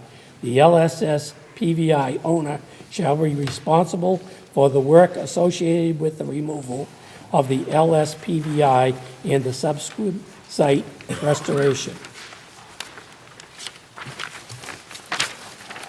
8.9.5, the planning board shall have the option to require that the applicant post a bond to cover the cost of removing the LSS PVI prior to approval of the special permit application. If the LSS PVI owner has not removed the LSS PVI within the 90-day period prescribed by section 8.9.4, the town shall be authorized to use the posted bond funds to commence the removal. At the time of special permit approval, the applicant shall provide evidence of written authority from the record owners of the subject property to bind successors and assigns to permit the town to enter the property in order to carry out said removal, inserted by the planning board. Article 31, to see if the town will vote to amend the Rowley Protective Zoning Bylaw, the bylaw by 1, adding the following new definitions to section 2.0 of the bylaw entitled Definitions. Independent marijuana testing laboratory, a laboratory that is licensed by Massachusetts Cannabis Control Commission and is qualified to test marijuana in compliance with regulations promulgated by said commission. marijuana cultivator, an entity licensed to cultivate, process, and package marijuana, to deliver marijuana to marijuana establishments, and to transfer marijuana to other marijuana establishments, but not to consumers. Marijuana establishment, a marijuana cultivator, independent marijuana testing laboratory, marijuana product manufacturer, marijuana retailer, or any other type of licensed marijuana-related business. Marijuana product manufacturer, an entity licensed to obtain, manufacture, process, and package marijuana and marijuana products, to deliver marijuana and marijuana products to marijuana establishments, and to transfer marijuana and marijuana products to other marijuana establishments, but not to consumers. Marijuana products, the products that have been manufactured and contain marijuana or an extract from marijuana, including concentrated forms of marijuana and products composed of marijuana and other ingredients that are intended for use or consumption, including edible products, beverages, topical products, ointments, oils, and tinctures. Marijuana retailer, an entity licensed to purchase and deliver marijuana and marijuana products from marijuana establishments, and to deliver, sell, or otherwise transfer marijuana and marijuana products to marijuana establishments and to consumers. Number 2, adding the following new section, 4.6.3, Section O. Section O, marijuana retailers approved in accordance with provisions of Section 4.13. Number 3, adding the following new section, 4.7.3, Section L. L, marijuana product manufacturers, marijuana cultivators, and independent marijuana testing labs approved in accordance with the provisions of Section 4.13. And 4, adding the following new provisions as Section 4.13 of the bylaw. 4.13, marijuana not medically prescribed. 4.13.1, applicability.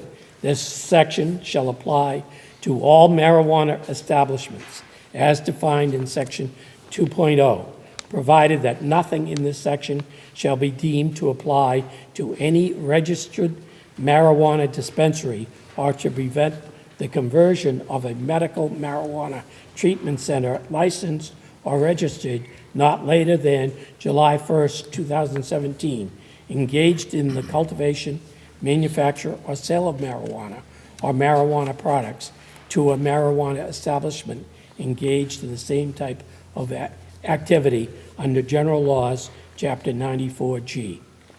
4.13.2, prohibition, except as specifically permitted by this section.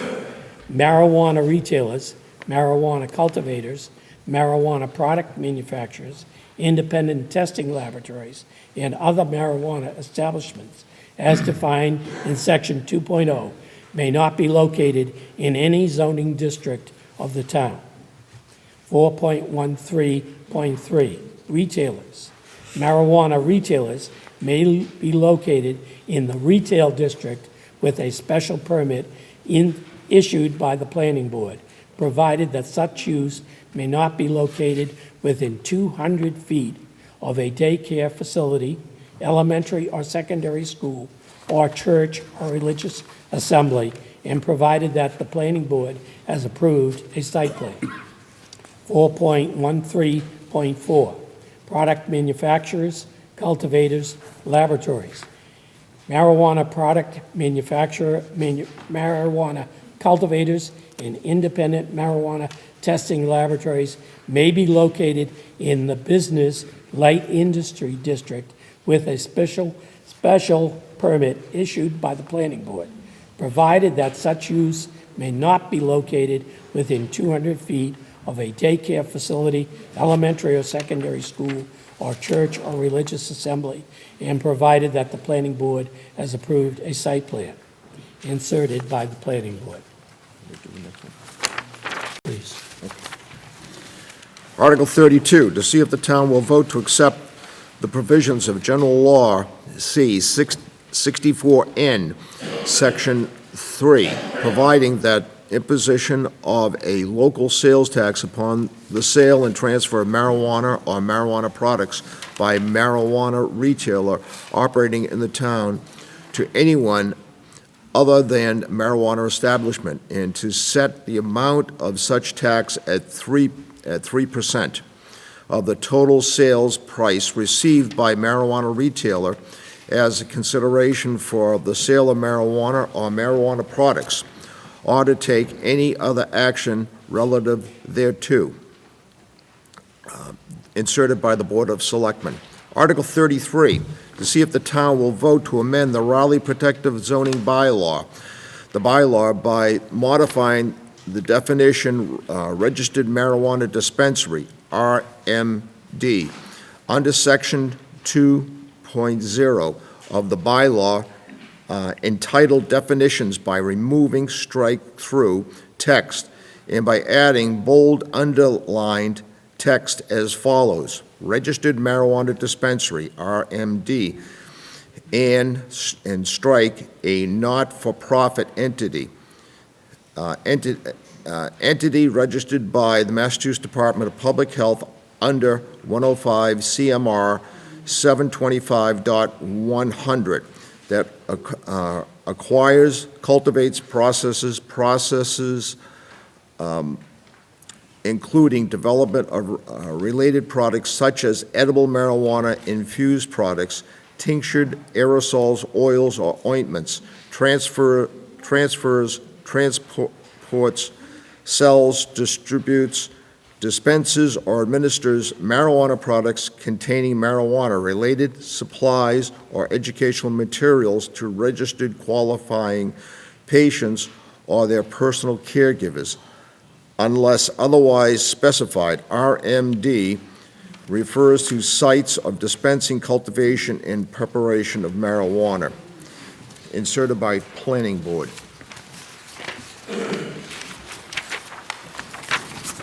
And that is the warrant for the annual town meeting. We'll I'm sorry, go for the in. special town meeting. We'll start with the warrant for the annual town meeting, and again, I would ask you to remember that this is an informational hearing, and no votes will be taken. The votes will be taken next week at the town meeting at the Pine Grove School Gymnasium, not in the all-purpose room, because you can't get into the all-purpose room right now. Okay.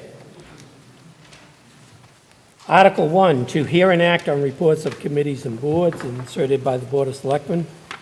Again, Article 2, to see if the town will vote to suspend the town meeting, the application of Section 19 and Section 20 of the town meeting bylaw pertaining to the reconsideration of all money articles, such suspension intended for the specific purpose to balance the total level of funds raised and appropriated within the limitations of Massachusetts general laws. Chapter 59, Section 21C, Proposition 2.5, so-called, and to give blanket warning hereby that any money articles may, at the end of the meeting and after all articles have been acted upon, be moved for reconsideration in order to balance the total level of funds raised and appropriated within the limitations of Massachusetts general laws, Chapter 59, Section 21C, inserted by the Board of Selectmen. And again, I want to offer one caution that we are required under Massachusetts general laws to provide a balanced budget at the end of the town meeting. And so if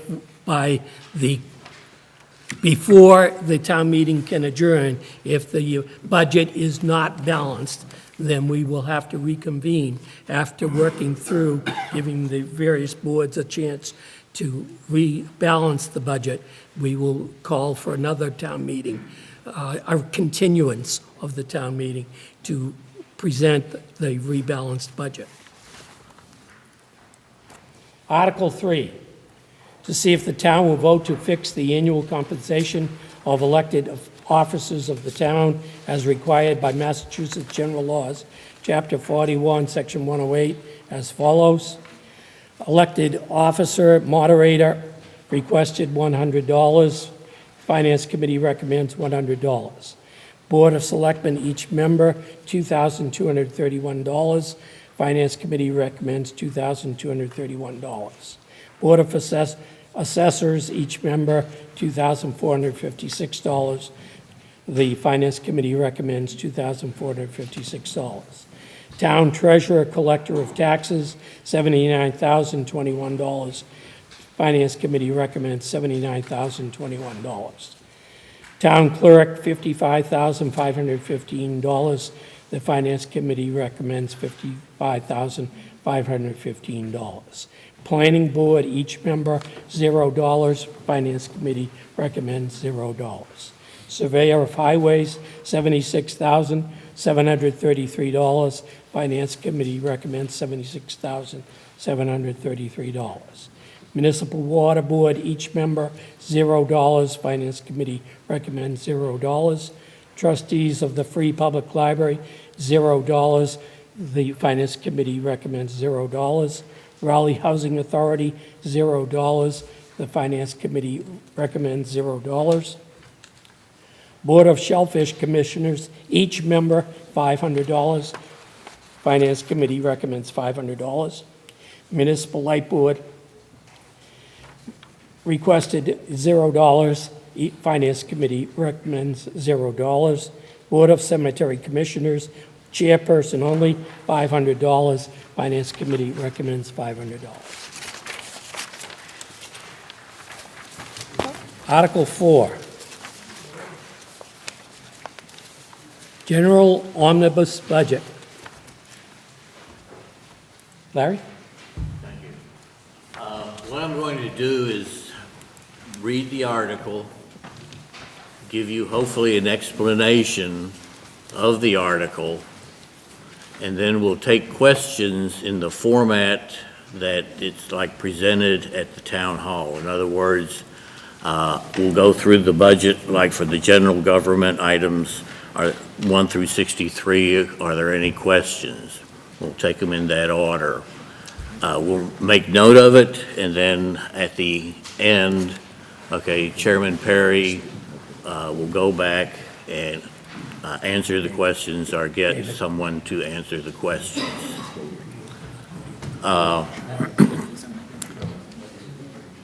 We'll keep it in that format. For this article, we want to concentrate on the Rowley assessment for the Triton School. If you have questions as far as what if Newbury or Salisbury, that's more of an Article 5. We'll address those questions in Article 5. So to keep it simple, we're going to look at only what Rowley can change. I'm not going to worry about the other towns. Okay? In summary, if you are for the full Triton school budget, remember yes, yes, yes. If you are for the limited Triton school budget, you remember yes, yes, no. Now, a bit of a background in history, and let me explain that. State permits a 2.5% tax levy increase and anticipated new growth for the budget increases. In December 2017, and for Rowley, the Board of Selectmen sent a letter to Triton with a proposed Rowley assessment increase of $200,000 based upon a 2.5% increase of $341,209, and new growth of $56,560. That totals $397,769, half of which is $198,884, or Rowley rounded it up to $200,000. Triton's final budget of March 14 had a Rowley assessment of $732,640, or more than 3.5 times the amount Rowley said we could afford. Okay, now, think of Articles 4 and 5 as parts A and B of the budget. Article 4 has the Finance Committee and Board of Selectmen recommended budget, which is the fiscal 19 budget, with the $200,000 increase for Triton.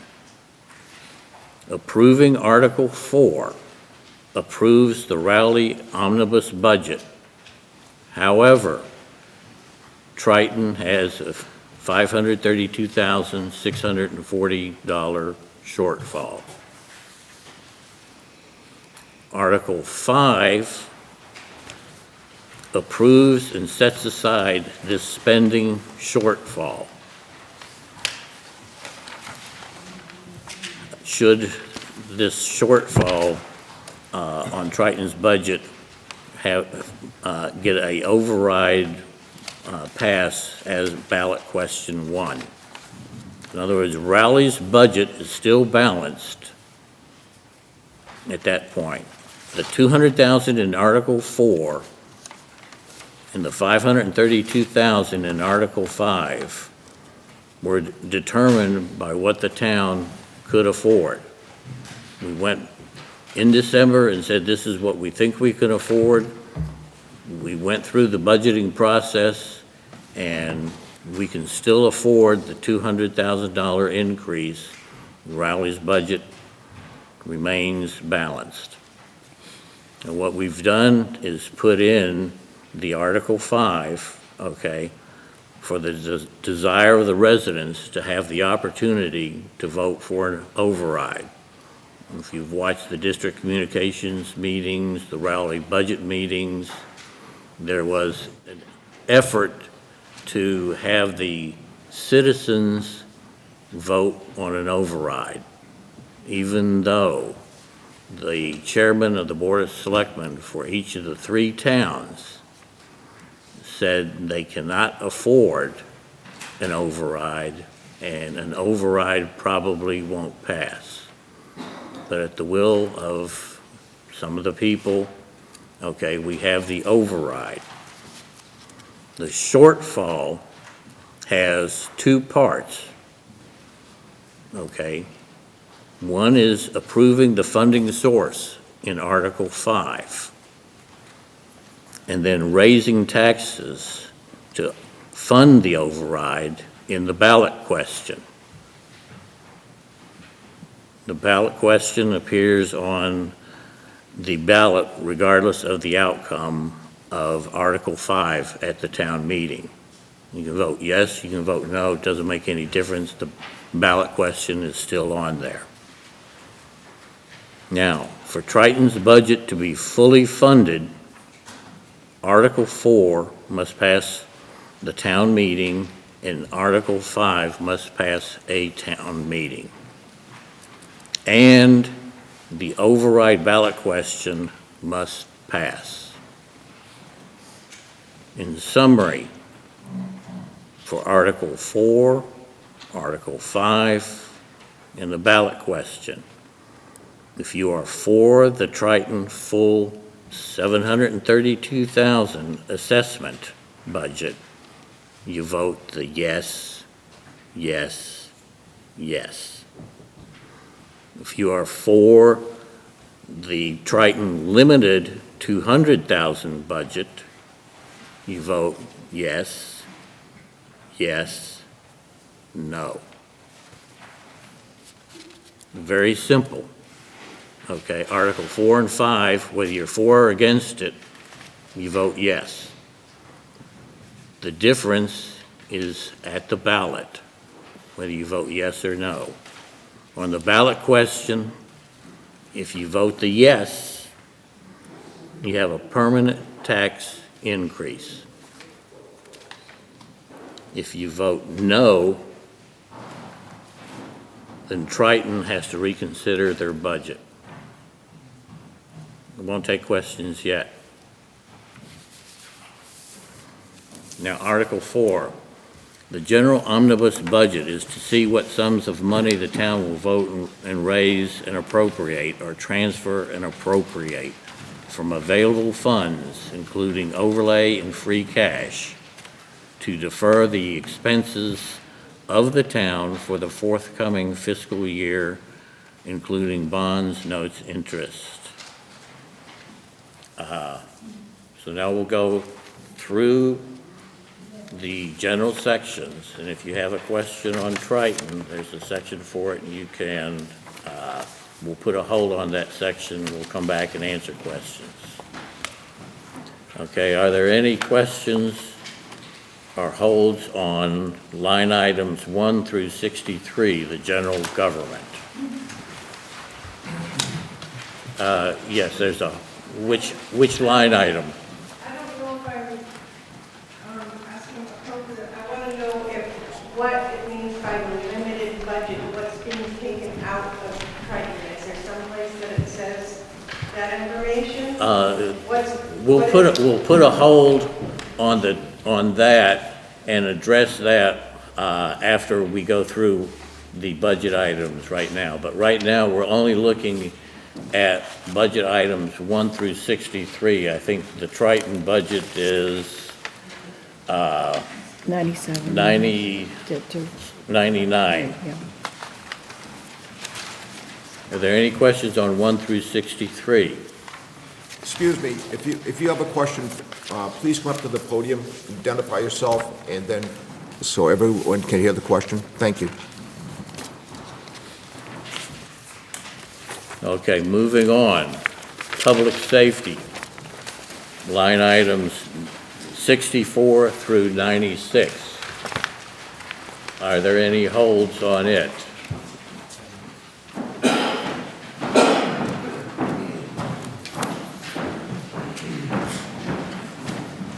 Monday, 34 Pleasant Street, Rowley, Mass.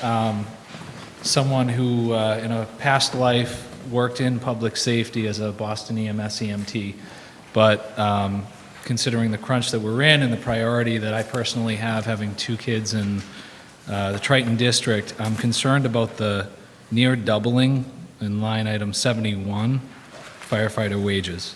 So I'd like more information about what's driving that. Thanks.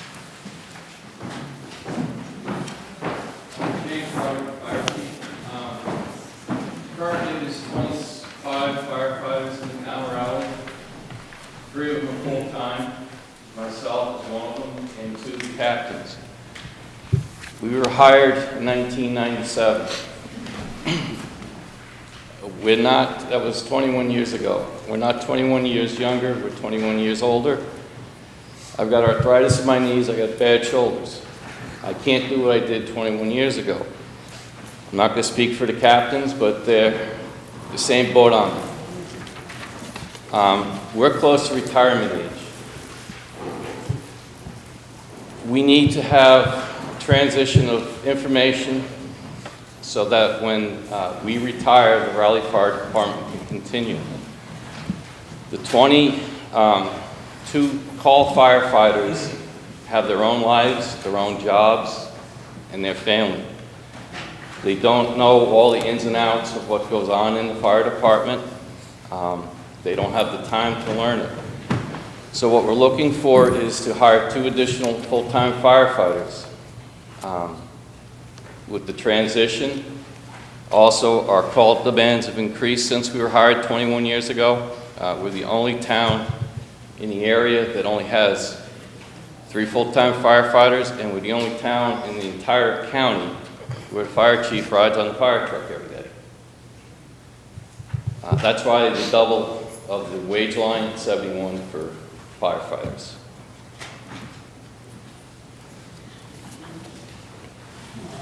Okay, are there any other questions? Chairman, Excuse me? can I just Go. add to that in support of the chief?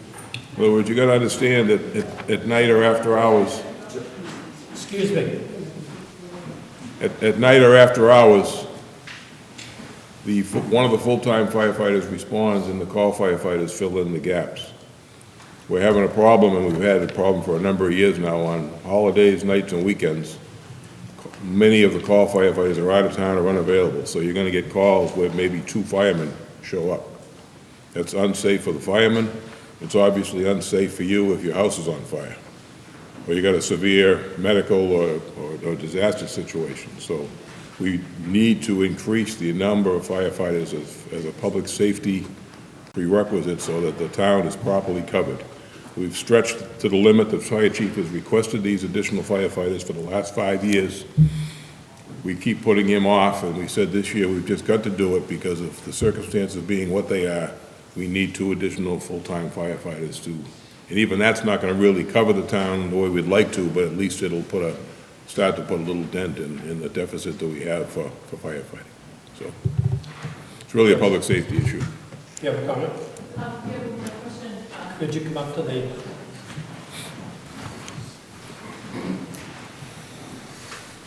Hi, Barbara Loftus-Nelson, 24 Farnham. My question is to you. So the increase is to fund 2 full-time positions.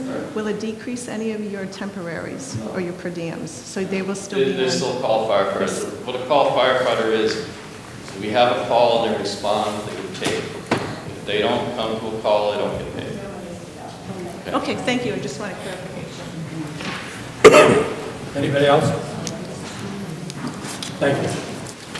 Okay, moving on, items 97 through 101, which includes the Triton assessment. Are there any questions on the Triton budget as it relates to Rowley?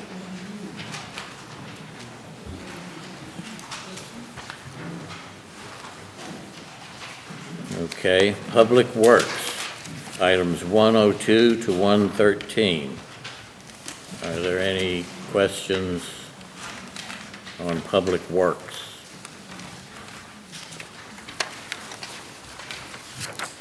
Health and Human Services, items 114 to 125. Are there any questions on Health and Human Services? Recreation, Historic, items 126 through 136. Are there any concerns on those budget items?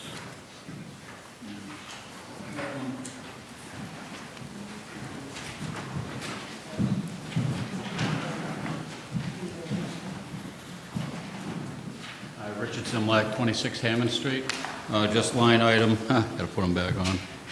131, field maintenance, increased $10,000 for the year. Just was curious what that entailed. Yeah, Mr. Chairman. I've been working with the Recreation Committee. It's another department that we've been stripping down in terms of giving them money. Right now, they collect fees from the teams that play baseball, soccer, so on and so forth. They add money to the budget, which is used for field maintenance. We're in the process of designing a new baseball fields at the Gwynn property, which we bought this past year, over behind the Pine Grove School. That's going to require increased maintenance, and just the general cost of maintenance has been increasing at a regular level, and we need the extra $10,000 for that, as well as there's some repairs needed up at Ayers Park for the concession stand up there for electrical work and some plumbing work. And we're just at the point where we've been level funding these budgets for so long. We've just, here and there, and this is one of them, we've added the $10,000 to help us get by. And this is for the kids to run the ball teams and all the various sports and athletic associations. And it's just, we need the money. Okay, are there any other questions on 120? Yes. Hi, Catherine Chatton, Weathersfield Street. This is actually a question about line item 125, which is just above. What exactly does that cover at that $190 for ADA compliancy? One line item? 125. 125? We purchase miscellaneous things like handicap signs and things That's like for that. the Americans with Disability Act. I'm aware of ADA. What does Okay. it cover? And so, Debbie? If we need to replace a handicap sign or add a new one in a new area, in a public area, that's what Okay. we use that money for. Okay, there were several items in the articles that relate to ADA compliancy that have not been funded or are not currently being funded. Is this something where we should be asking for more than $190? I'm talking about elevators, ramps, buttons for doors. Those would be capital expenditures, so that's why they're put in those articles. This was renamed, we had a handicapped commission, we couldn't find anybody to serve on it. So the staff and I work on just, handicap signs, parking signs, restroom signs, and things like that. That's what those funds were used for just general, small expenditures. Right. But the large capital ones are set aside and they're off the budget in those articles. Okay, thank you. Any other questions on 126 through 136 line items? Moving on to debt. Any questions on 137 through 166?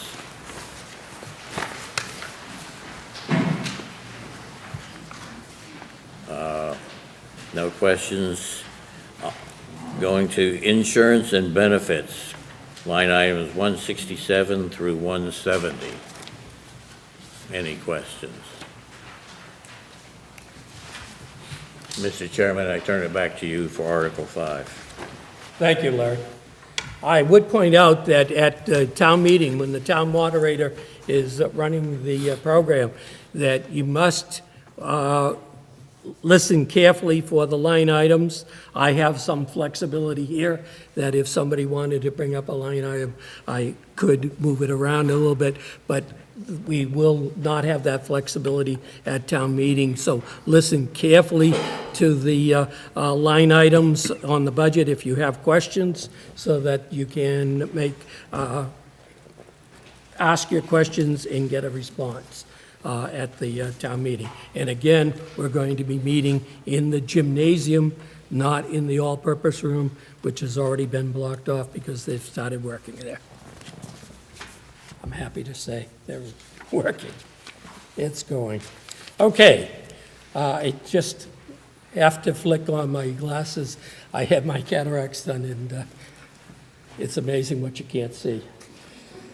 Article 5, to see if the town will vote to raise and appropriate the sum of $532,640 for the purpose of paying its full assessed share of the Triton Regional School District budget for the fiscal year beginning July 1st, 2018, required to fully fund such assessment and thereby approve the district's budget for the year, provided that such additional appropriation be contingent on the approval of a levy limit override question under Massachusetts General Laws, Chapter 59, Section 21C.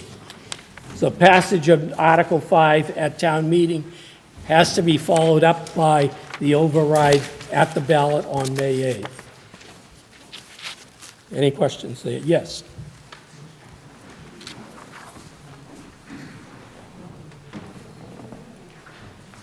Danby Whitmore, Glen Street. Can I ask now, what, $532,000, if that wasn't approved, what would happen to the school? Is there some place in here that it tells what is being funded or not being funded if we don't pass this? Well, no. All we can do is to vote yes or no. What happens is if the override does not pass, then Newbury has to take their vote and Salisbury has to take their vote. If at least one other town does not pass their override, Okay. 2 out of the 3, then it goes to the the Triton Regional District School Committee. They would have to vote to reassess their budget. They could come back with some other figure. So the school budget is, there's no place to know, except for like going to the school committee meeting, what's going to be taken in or out of the budget? Is there some place where we can see what they're looking at for this, why this increase is needed? You'd have to go to the school committee meetings. Okay, so I'm a frequent attendee. Do we have a school committee person here that? Superintendent Forget will tell you that I'm a frequent attender and I listen to and hear their presentation. So can you tell me then why the increase is needed and what is going to be lacking without it? I'd rather not give you a second hand in my interpretation. I'd rather have you go to the school committee and get there and listen to their presentation as to what they have to say. They're going to be meeting on it. They continually meet on their budget. And if you have a question, Superintendent Fortune is here. I'll ask him to respond. That would be great. And the other thing is, was a sales tax considered in order to fund this at all? No. I'm not sure what you mean by that. What do you mean by a sales tax? A sales tax or a meals tax or anything like that? Was any of that considered for funding the Triton School? We can't institute a sales tax. That has to be done by the state legislature. We did vote to add for the Raleigh businesses, for the Raleigh restaurants, anybody serving meals will be adding on a meals tax. Okay. We did vote to increase that. Okay, That vote was taken by the Board of Selectmen. Mr. Chairman? Yes. Let me just add to that the meals tax or any marijuana tax have not been approved, so those were not in the budget. Okay, we don't budget for that. If you are interested, I think from the Triton website, you can get the final version of the Triton regional budget. And you can look at it and determine or see what they have as priorities. And then I would urge you to start attending some of the Triton meetings to ask them specific questions. We don't tell Triton how to run their school. We just say, we can't afford the way it is now, just as in any other department. We don't tell the public works or police how to run their department. We might tell them that we can't afford another policeman or we can't afford this. The department makes the decision on how they are going to use their budget. Thank you. Thank you, Larry. Okay, thank you. Barbara Stanley, 21 Raleigh Country Club Road. I just had a question for the finance chairman about when he said the taxes would increase if this was passed. Do we know what the tax increase would be? We do have some figures. Is Karen Sullivan here? I mean, Summit. Based on the $532,640 override for the average valued home in Raleigh, which is $429,749, The annual taxes would increase by $227.77 per year, and that is a permanent override, so that would stay on the tax bills. Thank you. You're welcome. Brian? Answer that question? Yes.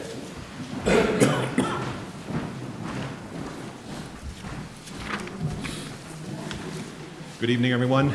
So just to clarify the question in regards to what happens if the override doesn't pass, as Chairman Perry said, the towns, it has to happen in all 3 towns, or 2 out of 3 towns have to approve it this year with both an override vote and at town meeting. If it doesn't pass in 2 of 3 towns, then the school committee has to reconsider the total budget. At this point, the total increase for the final budget was roughly $2.2 million. That's the assessed the number that resulted in the assessment of $732 for Rowley, $880 some odd thousand in Salisbury, and a smaller number in Newbury as they're becoming a smaller part of the district. But we have not determined what those cuts would be. If we were to cut to the number that Rowley had given us back in December of $200,000, that would mean we would be able to increase our budget in the vicinity of $650,000 to $700,000 based on the enrollments. So that would be cutting another $1.5 million out of existing spending.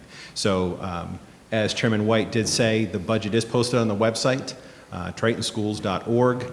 If you click on the budget link, the final budget is posted there along with other documents as well. The final budget does include reductions that was from the initial tentative budget back in February to the final budget in March, on March 14th. We came down about $751,000 from that time period. And so those cuts are outlined in the budget, the change from the tentative to the final budget. But the discussion about what those cuts would be if the budget doesn't pass has not been finalized. Literally, those numbers change on a daily basis, as we've had quite a bit of discussion throughout the budget process this year. This was an extraordinary year. There are certainly costs, as we've had the discussions, in the vicinity of $1 million to $1.5 million each year.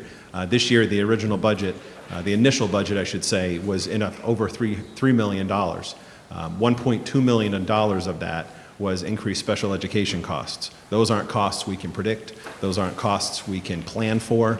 And so we do our best to work with those. Those are federally and state required services.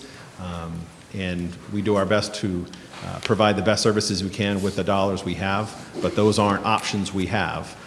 Choices we are able to make, and those are services and programs that the students have a right to and are entitled to. So that 1.2 became about $1 million with some changes in the final budget. But if we were to cut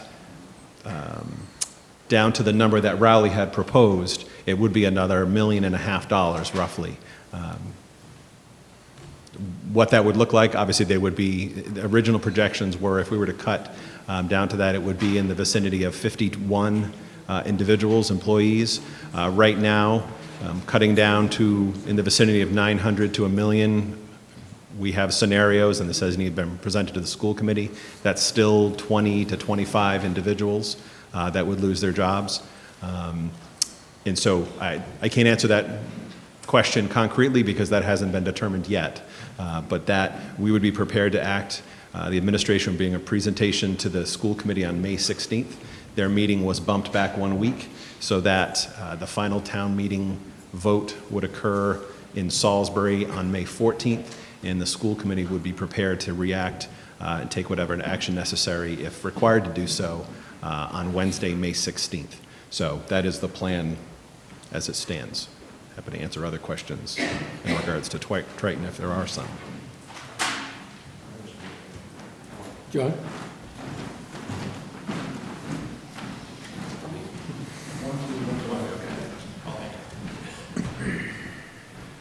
John Manning, Hillside Street. First question is for the selectmen. Kind of an uncomfortable question. If it passes in 2 towns and doesn't pass here, what's the effect? What happens here in Rowley? And I'll wait for the second question. Or do you want to just ask that too?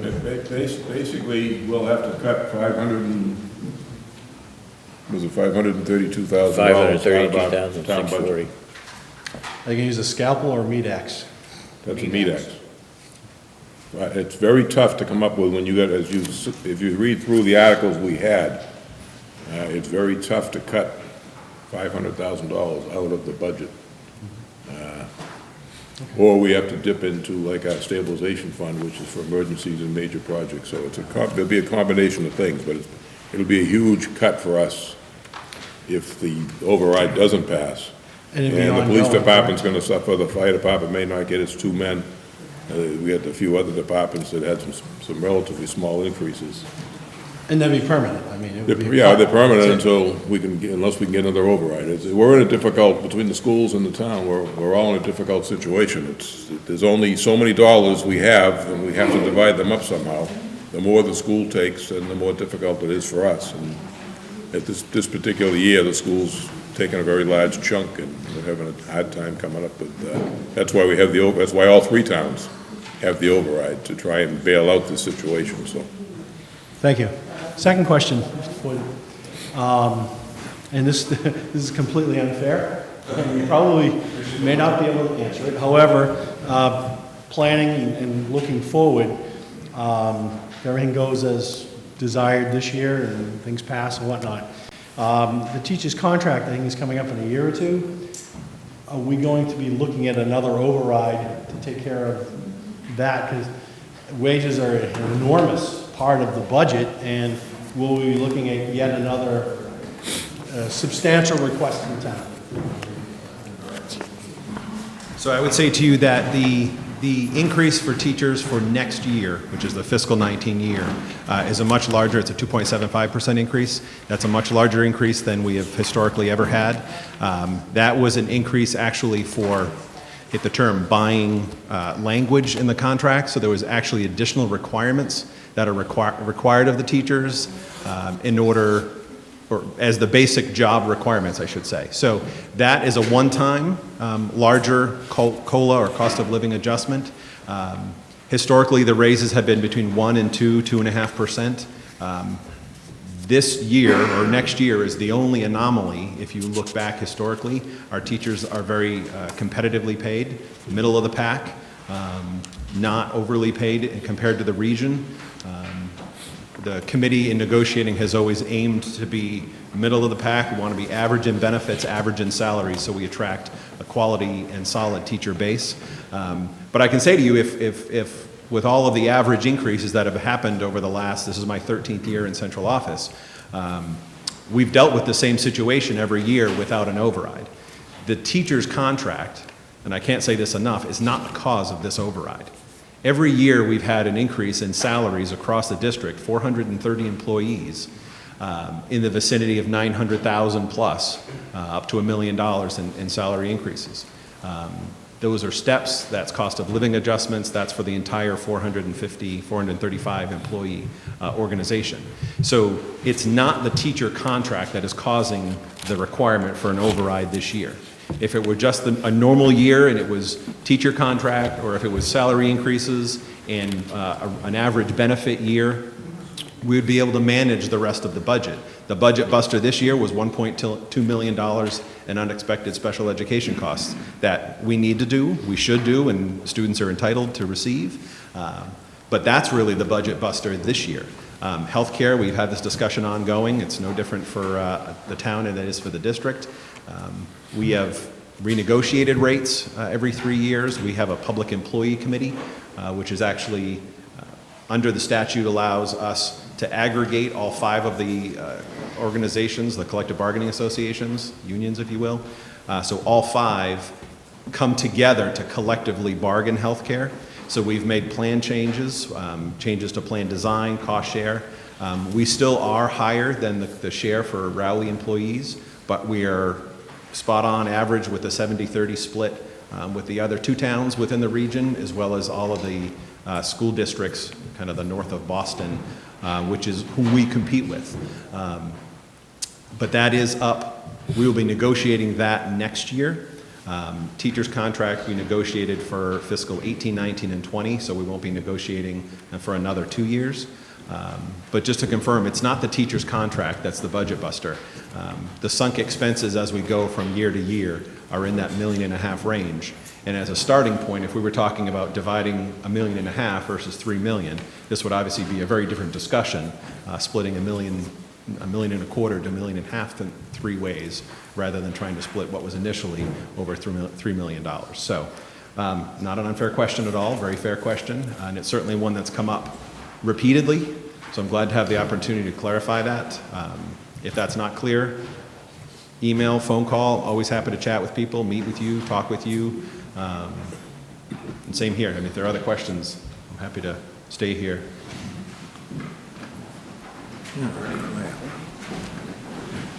Turning into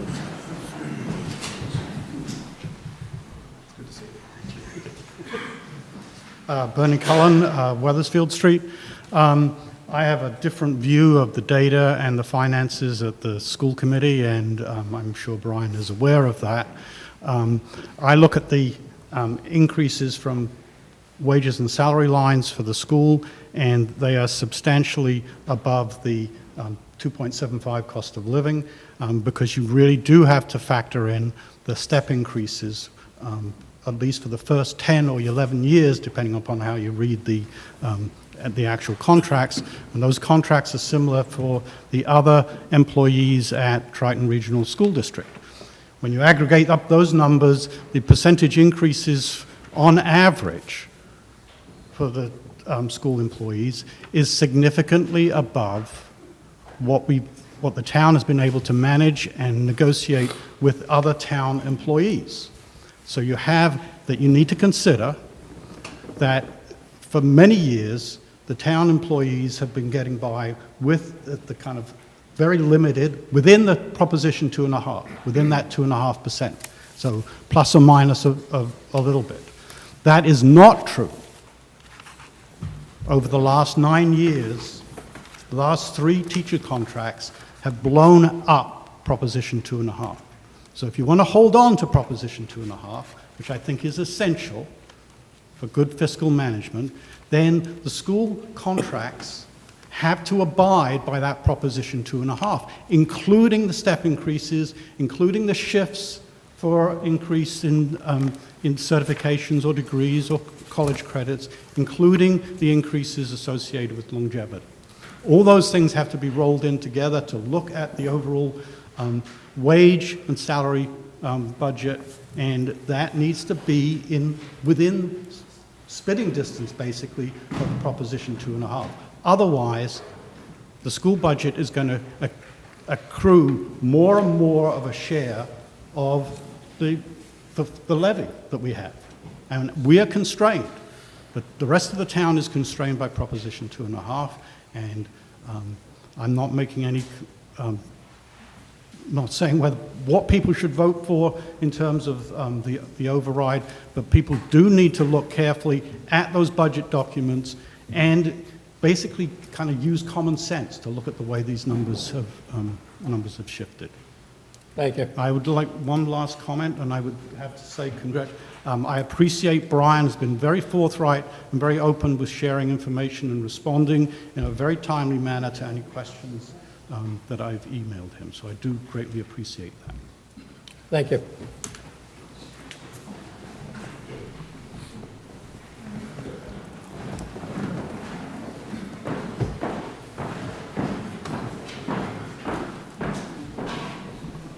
Pleasant Street. After this comment, you won't have to look at my purple shirt anymore, I promise. Look, we're all taking some hard medicine here, right? My concern here is that when we're talking about school needs, you have to overlay it up against the investments that we've made in the capital improvements for the police and fire station. You look at those, the fire station interest and principal, you take that with the police principal and interest for the building, you take that against the increased staffing that's proposed here, and you're easily at the full funding needed for the increase in the school budget. The issue here is you get one shot to fund as needed for the students that are in that classroom that year. all right? It's not a capital improvement project that can be deferred and kicked down the road to the time when we can afford the debt service. Right now, the debt service increase that we're looking at from last year to this year is about $600,000. All right? You take out of that even what you could attribute to the Pine Grove feasibility assessment and the renovation interest, and you're still up over $400,000. Now, we're putting $100,000 back into the reserve, and I understand why we're doing that, because we need to preserve our debt rating. But there's that. There's the increase in the staffing. There's the debt service on the capital improvement projects. And we're saying we can't afford to fund the services that are needed for the kids in this classroom this year. That's a problem. Thank you.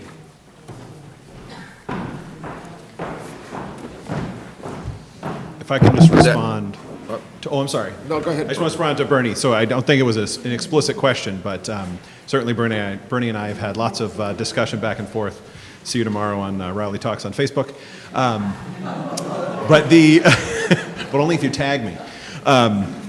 So I just wanted to clarify, just to make sure that people understand what he was speaking about in regards to the contract. So a contract, and this is standard whether you go north of the border in New Hampshire, across the entirety of the state of Massachusetts, New England, the way that teacher contracts and pay scales work is teachers start low and they get a step raise for the first 11 years.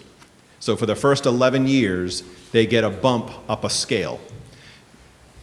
Once you hit your 12th year, so once you hit your 11th year, you no longer get any steps. So whatever the COLA is, 1, 1.5, 2, whatever the number is, that's the only increase a teacher gets for the balance of his or her career from the 11th on through whenever they leave the district, if it's retirement or beyond that. In the vicinity of 65% of our teachers are at that top base, that top step already.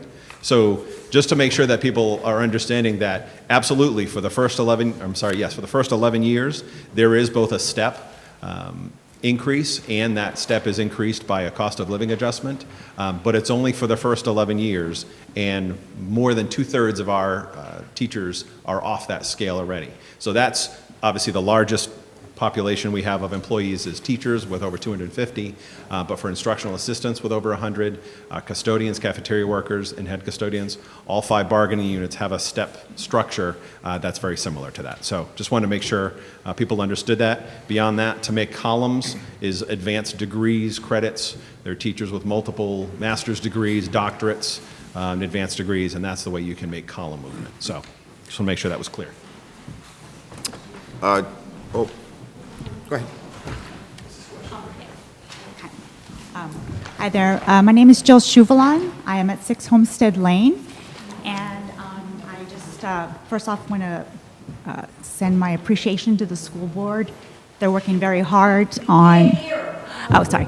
They're working very hard helping things progress. And we are here today looking at our town. But there are things that are impacting this, which is outside of like the regional, besides just our regional areas, which is the legislators. So we do need to also keep our eyes on that issue, because a lot of the things that they're struggling with is a result of the state actually underfunding not just our school system, but throughout the Massachusetts entire state. There are many schools that are actually working with their own communities, with the school boards, to look at litigation against the state. So there are a lot of things happening that I don't know if everyone's aware, but it's a big thing going. So they're just kind of trying to fill in the holes right now, but they're also trying to solve the problem. I just had a question though on clarification. School choice, I don't really know what the impact that our county has for school choice. Looking at different school systems, I just don't know how we're positioned to make those decisions, because the Mascow school district has no school choice. And Ipswich, they told me, I inquired about that as well. in the past, and they said that this year they have closed the school choice completely. So I don't really know what the impact that has. I mean, I'm sure everyone's trying to find something that works, but they did tell me that, I don't know the numbers, but I think if you take someone from out of your school district, I think there's like a $5,000 per student fee, and then that school's responsible for that student. And I wasn't quite sure with the budget. I do have a copy, so it exists. Yeah, so they have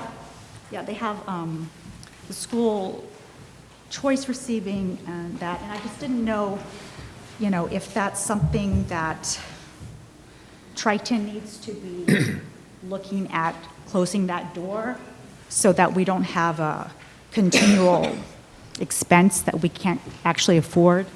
And if the special education gets dropped with a large bill, which again, we would have to assume because we're obliged as a state responsibility, it just seems very unfair that we're expected to assume that price, so. So I can answer that. So school choice is a state program. For every student we bring into the district, we receive $5,000. Every student that leaves the district, we get assessed $5,000. There is actually, it's called the special education increment. So if a student also gets special education services, we do get, so if a child leaves from Rowley and attends in Ipswich, we pay the $5,000, but we also pay the special education costs on top of that. To your point, we've had an up and down battle as a district with school choice. You cannot deny a student from leaving the district. You can only control whether you allow a student in. So we remain a choice accepting district. We took the vote again in February, but as I told the committee, and you can go back and watch the tape, I said we're going to be a whole lot more cautious about how we're accepting students. At one point back in 2007, we had 273 students leaving the district and I believe it was about 138 coming into the district. So we were paying out more than $1 million more than we were receiving. Call that the darkest hour. We've now reversed that, and we're in the vicinity of about 150 students coming in and about 75, I don't have the current figure right now, leaving the district, but we're now about twice as many coming in as out, so it's a cash positive scenario. But in my mind, the perfect scenario is we balance the cost of the students leaving with the students coming in, because there are risks. Once a student comes into the district, they are a district student and are treated as a resident through graduation. So to say that we will absolutely be more cautious, and historically we've open choice throughout all the grades. We're focusing now on, we are accepting applications across all grade levels, but we tend to focus on kindergarten, where students will come in and then be a Triton student for the long haul. But we only accept if we can add a student here or there without really increasing our costs. But then also we get the $5,000 in revenue. So, but we're being much more cautious about that. But that's a good question. At one point, it was a significant drain on the cost of the district. Yeah. Yes. Could Go ahead, Bob. Could I just go back to the fire station and the police station and also the Pine Grove School? Those are debt exclusion overrides. Once we pay them off, that money comes back to the taxpayer, okay? It's not like as the schools, that bill goes, that's there. And every year we pay it. And when it came to the fire station, the police station, I've sat on the board now for 10 years. I was alarmed when I went into the fire station, and the townspeople saw the tape that was made by the fire chief and the firemen.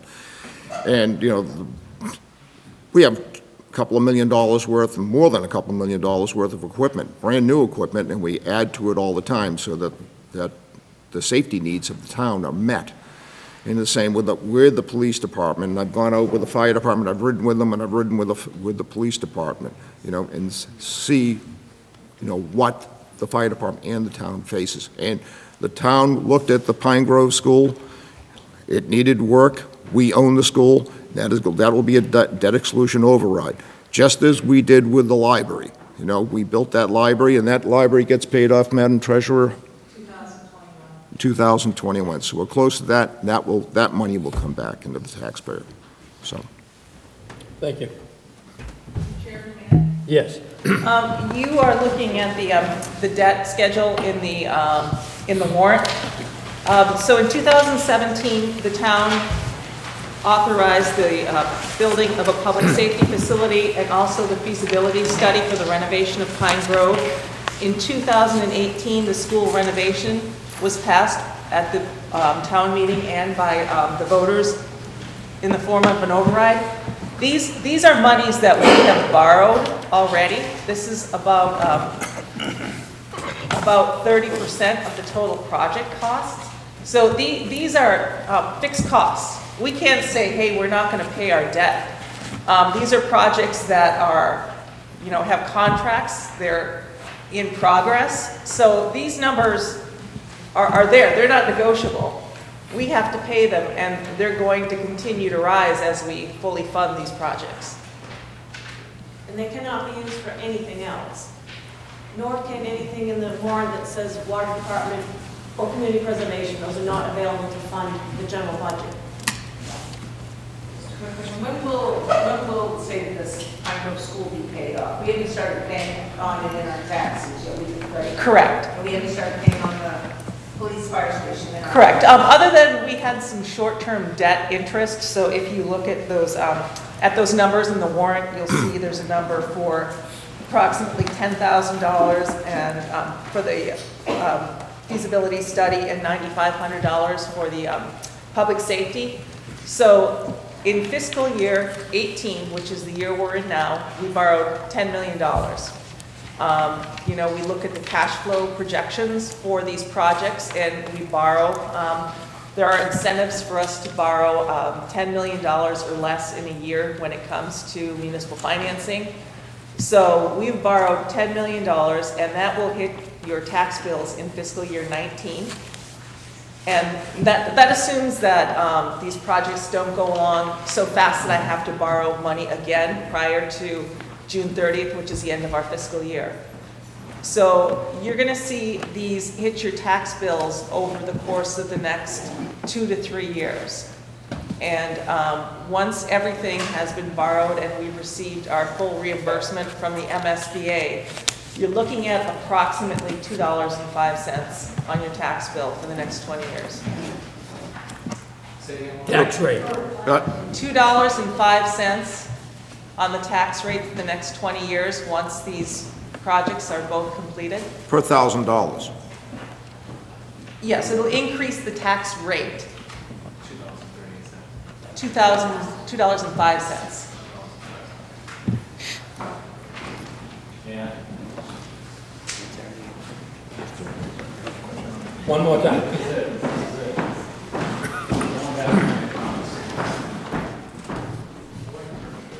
Thank you. Appreciate it. Yeah, I understood about the fact that this is non-negotiable. We can't reallocate our obligations to pay back the debt that we've already authorized. All three projects, I will say, were something that I supported, right? Knowing that it's going to result in a tax increase. The repayment schedule, right? The time span over which we have to endure those higher tax rates in order to pay back the debt that we voted to take out in order to fund those projects is something to bear in mind. I heard 20 years. So understood the vice chairman's point that it will come back. I'll just be a lot older and I'll have even less hair. Okay. I probably won't be here. The other point here, just to keep in mind, is the relative size of the increase between what we're talking about to fund this override versus the increase that we're going to have to endure in order to fund the capital improvement projects that we agreed were a high priority.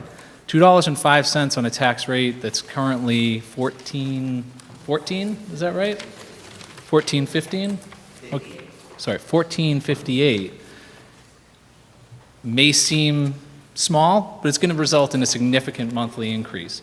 What we're talking about in terms of the increase that we need to fund the override that's being requested here for the Triton District is on the order of about $20 a month. All right, for the average home, we're talking about $227 over the course of the year for the average valued residential property. So I don't have my calculator handy, but I would venture to guess that that's nowhere close to a $2.05 tax rate increase. It's about $20 a month. Thank you. That is the last.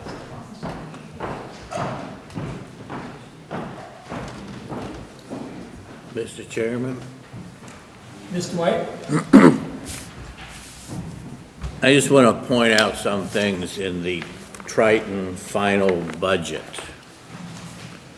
Page 7, this figure, the budget, represents the cost to maintain level services in addition to implement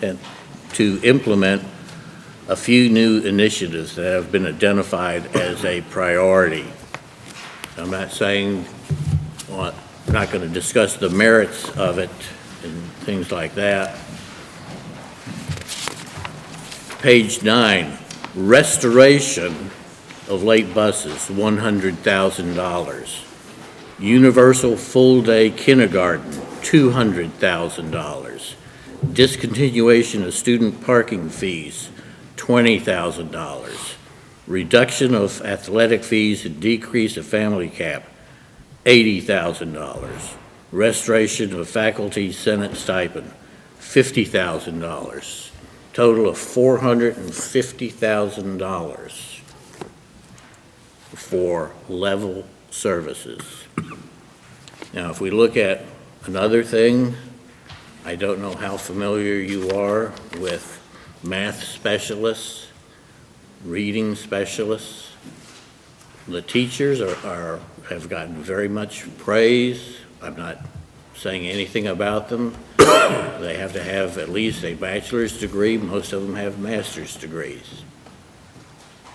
In the elementary schools, you're spending or allocating $466,000 for math specialists and reading specialists.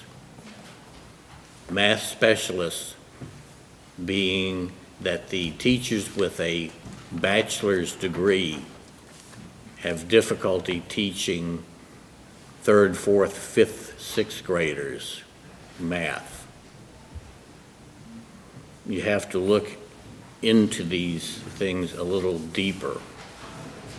I'm not going to comment on it. This is not the place to talk about the Triton budget. Triton has their own meetings. This is a Rowley town meeting. But we're not saying that teachers have to be laid off, but the figure that Triton uses for their layoffs costs about $45,000 per staff or teacher. If you apply that same standard to Rowley, to make up the $532,000, you're talking about 12 people. That's just for Rowley. It's not counting Newberry. It's not counting Salisbury. It's not really apples to apples, but you're talking 12 people equivalent layoffs. The cost per student in 2005 was $5,613.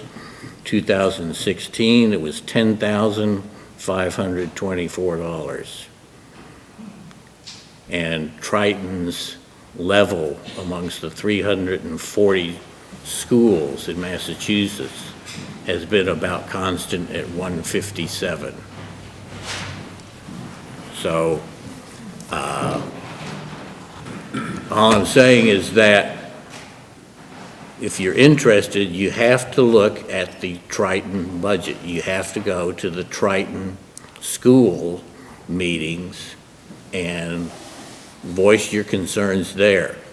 This is not the forum for it. We can't do anything about it. All we can do is say, can we afford it or not? If we can't afford it, then, and the other two towns pass it, then we have to cut off people. Triton isn't going to come to our aid and say, well, we feel sorry for you. Not going to happen. This is a town meeting. We deal with town items. We can't do anything about Triton budgets or things like that. Go to the Triton school meetings. Thank you. Just a quick comment.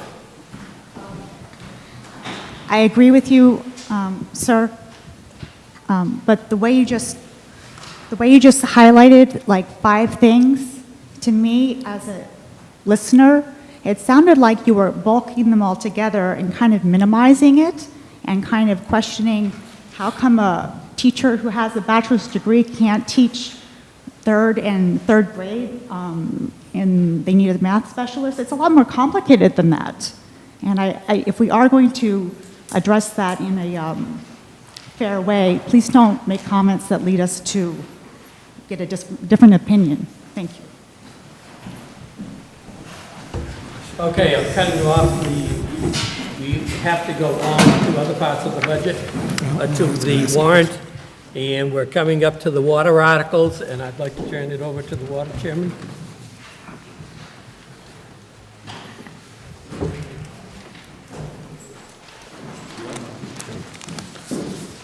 Article 6, Water Department budget, to see if town will appropriate the sum of, transfer and appropriate the sum of $2,231,430.64 from the Water Department enterprise, and take any action relative thereto. Any questions on the set wages and salaries? Expenses? Yes.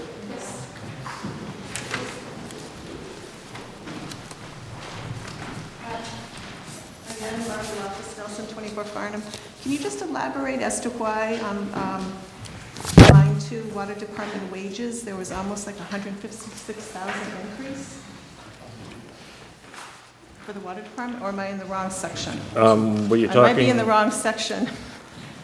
It's gone up the contracted wages, that's all, from last year. Well, I'm looking at FYI budget, 407,000 roughly, and FYI 17 actual was 251,000. Yeah, I can tell you exactly what happened there. Could you Is please? Lack of employees. We haven't been able to find qualified employees to work for our department. Well, right now, I'm paying my water bill to a company in Merrimack, New Hampshire. So who is doing billing at your office? Because we don't have any, the employee that originally was doing the billing Okay, up and resigned. okay, We were put into this is before any of us were on the board. okay. So they had to come up with a solution to do the billing like an emergency. So they went out and got proposals, and that's when they got Penachuk to do it. And I wanted to change it, to be honest with you, but after researching it, we're better off doing it the way we're doing it. So just so I understand and bear with me, because Yep. I'm not a frequent visitor to town meetings. The FYI budget, is that what is currently going on now and requested is what you're looking for in the future, an actual Fiscal last year's cost? 18 budget is what's there now. So the FYI budget right now, so Mm-hmm. So for FY '17, you spent $251,000, but then the budget went up to $407,000? The budget didn't actually go up. That's Didn't just actually- actually so what this is was what we're- okay. spent because of not having adequate employees. So this increase of about $165,000 will be spent in what manner? I guess, am I understanding the process? Yeah, go ahead. So I think what the confusion lies in that we've been shorthanded on the Yes. operations staff. I understand. And so what you saw from 17 to 18 was an increase in staffing. It's not so much we're increasing the rates, it's just we're spending more because we're able to fill positions. Okay. And then for 19, those are probably just The people that you raises. have. We've got one more, I think, or 2 more vacancies. So people should understand, when we put together a budget, we have to project filling all the positions which the state is expecting us to have filled. So we're under a requirement by the state to have two primary operators and 2 secondary operators. At the moment, we're operating with only 2 primary operators. But we have to budget as if we were actually filling those positions. So what you see in fiscal year 17 is the fact that we still only have 2 primary operators and no secondary operators. Going forward, we still have to budget as if we're going to fill them. So that's why the fiscal year 18 budget is at 400,000+, even though we haven't filled those positions. But we've got to have, No, I understand that. You have to budget anticipating you're going to fill this vacancy that you have. That's what I wanted to know. I didn't realize you were looking into a staff, looking into growth, or filling the staff. Growth. No, not growth, filling the Yeah. staff that had vacated. Sorry, that's 2 different stories. So people need to understand, it's required. So we would just as soon reduce that headcount because to save the water rates, save money and produce a lower water rate. But the state has certain requirements that we have to meet. We don't get really a choice, and it's not negotiable. We're supposed to have those positions, and they are supposed to have full licenses. So we can't. So one of the things that we've done, because we've had a very difficult time finding and attracting qualified personnel to fill these positions, is we've hired an entry-level person with the intent of hoping that they will be able to train them up. Okay. So that's another issue that was kind of built into this budget. Okay. Thank you. So- Thank you for clarifying this for me. I appreciate it. No problem. Any other questions? Expenses? 6, 7, and 8? Then other capital expenses? All the way down to the same as our debt, any of our debts, all the way down to Article 23?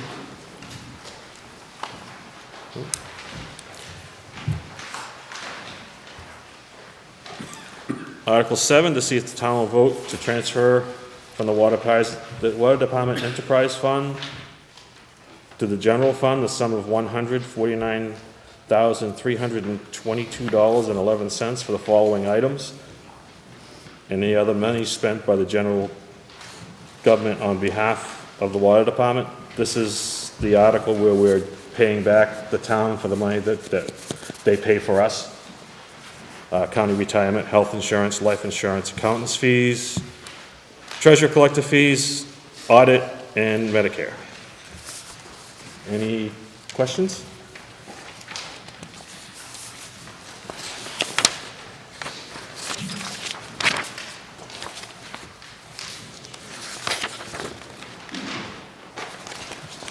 Then the next section is just anticipated revenues. Any questions?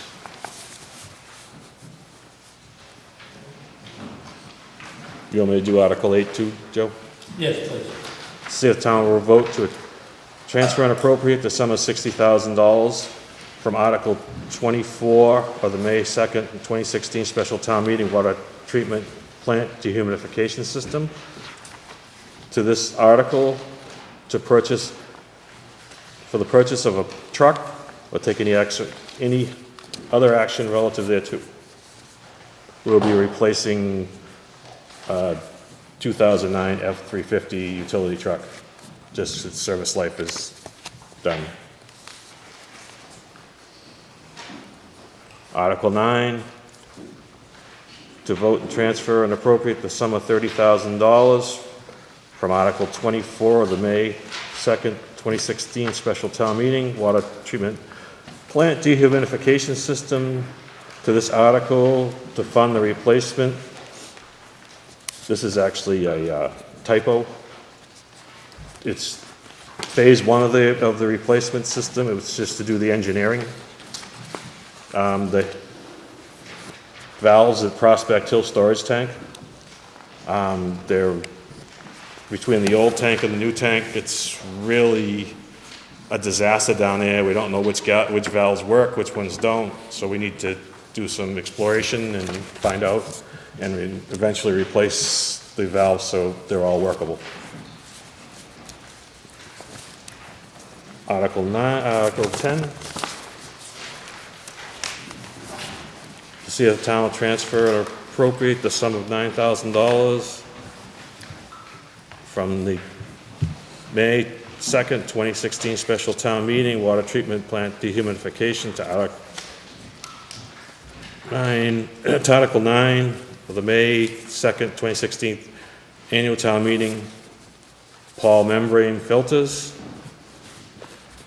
This is our annual thing so that when it comes time to replace the filters, we won't have to go and get a huge amount of money. We're just putting it aside. If anybody notices from last year that the price has dropped significantly from the filters.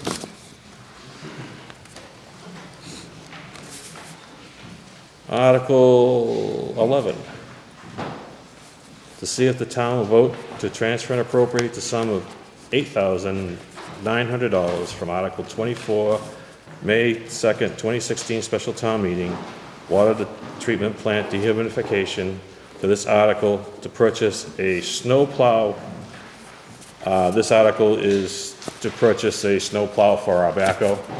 It'd be a lot easier to get some down some of the dirt roads that we have to do the plowing of snow that trucks are having trouble with.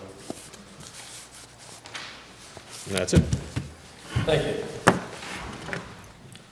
Articles 12 through 15 are standard annual articles, and these articles will be voted under one consent motion. Anybody want me to read them through?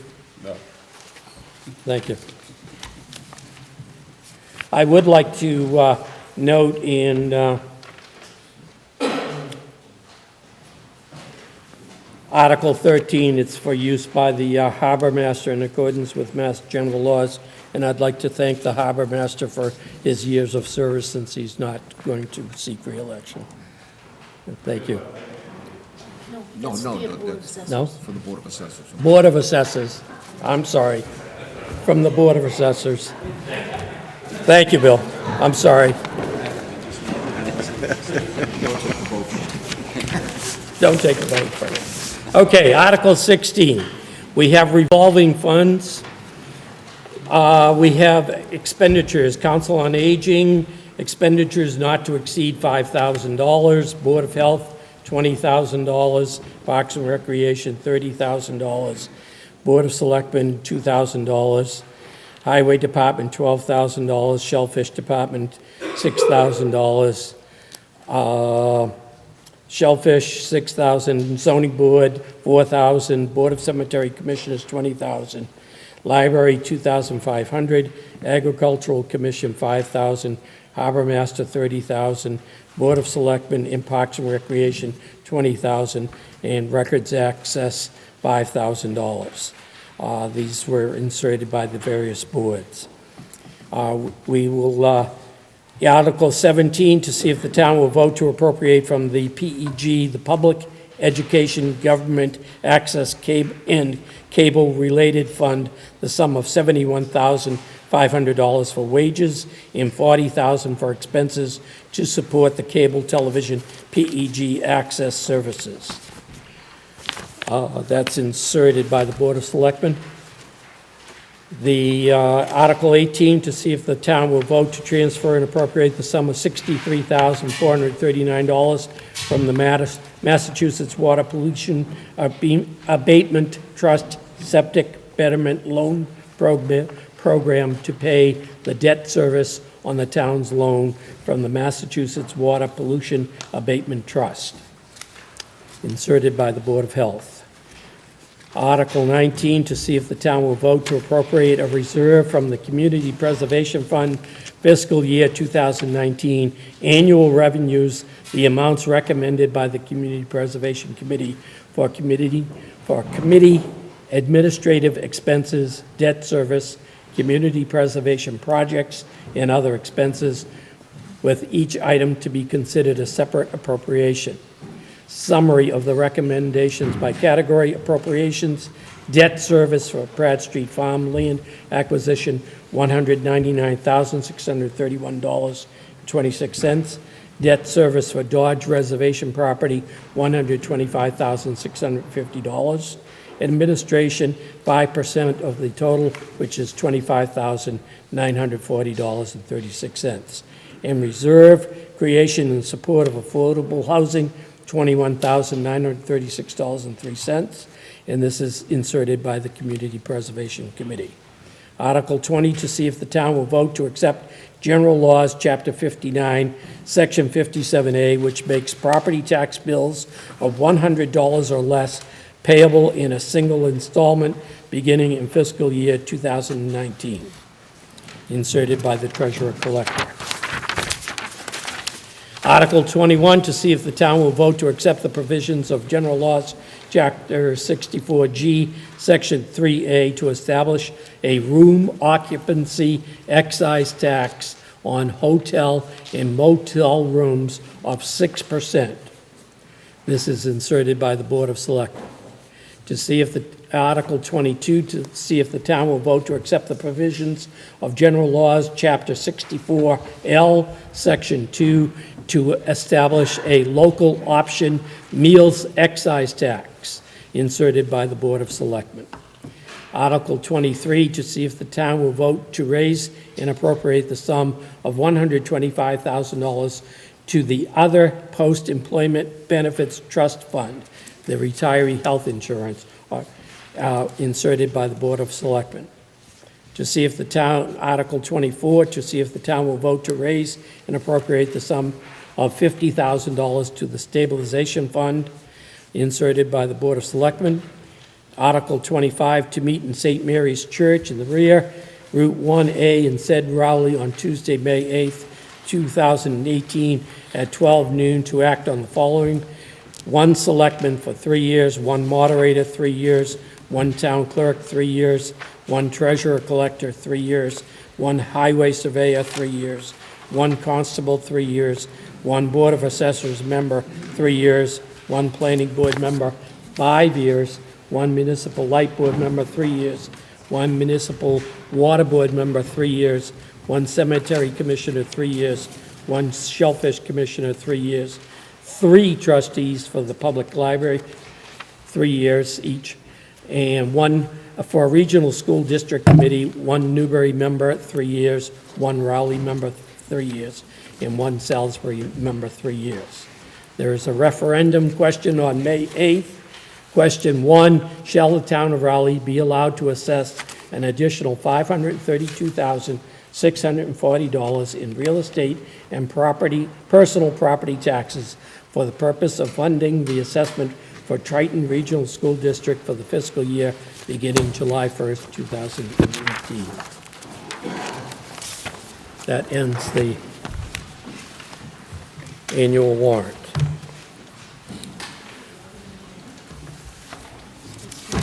I want to thank all of the department heads for coming tonight in case they have any questions.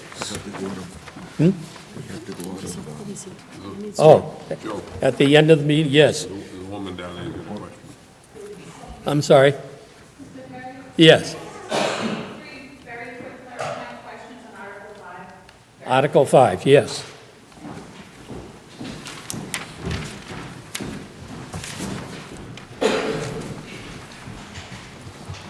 Hi, Jean Masher, Weathersfield Street. I raised my hand before that ended, but we moved on, so I'll be very quick, 30 seconds. Question for educational experts here. What is the degree required for public school teachers in Massachusetts, the advanced educational degree? Can anybody answer that question for me? Masters. Okay, thank you. My second question, has the state funding for education, public education in Massachusetts increased or decreased in the last dozen or so years? Decreased? 100,000 less in 2019 than we were receiving in 2002. Okay, great, thank you. Not great, it's terrible. And then I'm actually going to direct my last question to the selectmen. Could somebody state, when was the last educational override passed in Rowley? Was it 11? 590,000. My understanding is that an educational override is distinct and that it's not for capital building campaign, but it's actually for the educational budget. May of '07, we passed an override for $590,000 for Triton. In 2007, Two- and that was $590,000. $590,000. In 2011, we tried to override for $130,000, and that failed. Okay. Okay, great. So it's been 11 years since we passed that override 2007. In that, 2011, when it failed, we had to cut the budget 2.5% for the town, across the board. Okay. Okay? Thank you. I appreciate it. Thanks, everybody. Mr. Chairman? Yes. I'd like a clarification, please, from Karen. Karen, did you say that the debt for Pine Grove renovation and the police and fire station's principal is 20 years? Yes. According to the debt budget that was submitted to the Finance Committee, it has the final payments for both of those projects as 2043, which would be 25 years. Well, what happens is the 20 years is the permanent borrowing. So what has happened is, for example, with the feasibility study, we issued bands or short-term debt for that. And basically, what you're looking at is the final payment for the debt that we have issued to date. So that's the $10 million that we borrowed this year. When we borrow next year, next fiscal year, that'll also be 20-year debt.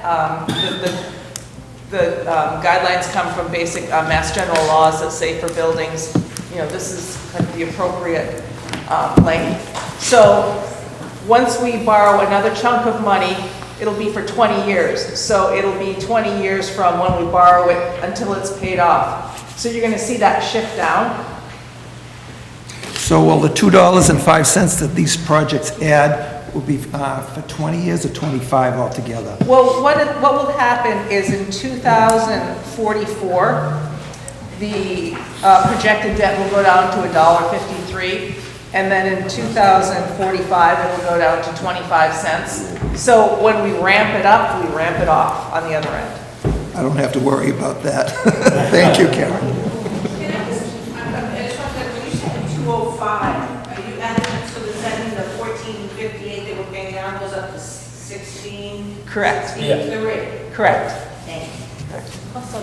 Yeah, plus anything else that changes every year. Lots of other things change every year. Big chunk of it is the value of everything in town, all the property in town. And the budget goes up 2.5% every year. So there's always increases. And that's subject to interest rate fluctuations, you know, that's saying, okay, you know, today, if we did this today, you know, this is what the impact would be. But, you know, it's all subject to market forces. You know, if the town has to cut a lot of employees to fund the school budgets, that's not going to sit well with the rating companies. If we have to spend our stabilization money, if we're not funding our OPEB liabilities. You know, those are all things that affect borrowing and debt for the town. So, you know, we have a pretty good rating now for a small town. We're a AA+. But, you know, if we get into a situation where we're not as attractive to rating companies, we're not going to be as attractive to municipal bond buyers. Those are my concern. I feel like we're just spending a lot more money than even the people in this town have. And we don't have to stay within the budget. And we just seem to keep going, leaving on what we have to spend in this town. There's a little bit of concern.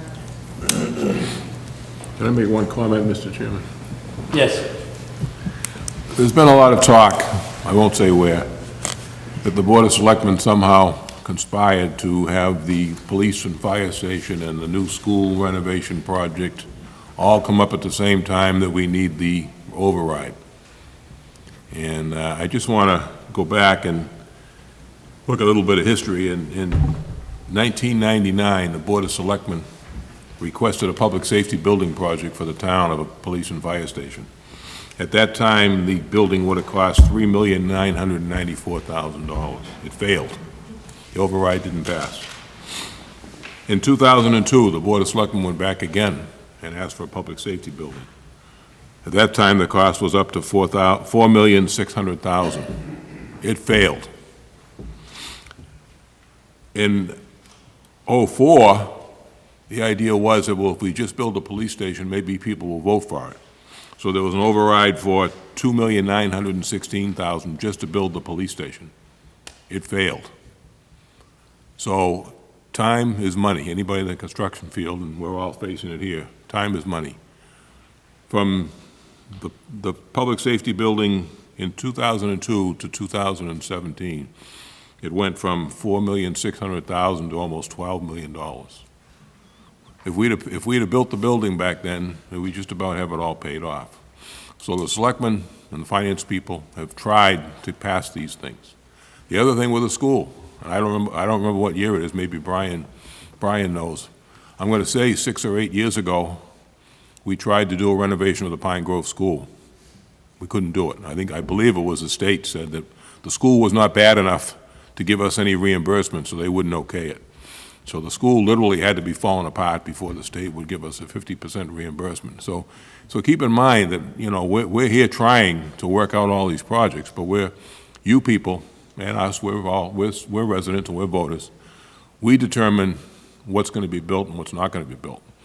And keep in mind that the police station, if you go over and look at it now, it looks like a little Pizza Hut. If you're concerned about the fire department, call the chief and ask to go over and look at the fire department over there.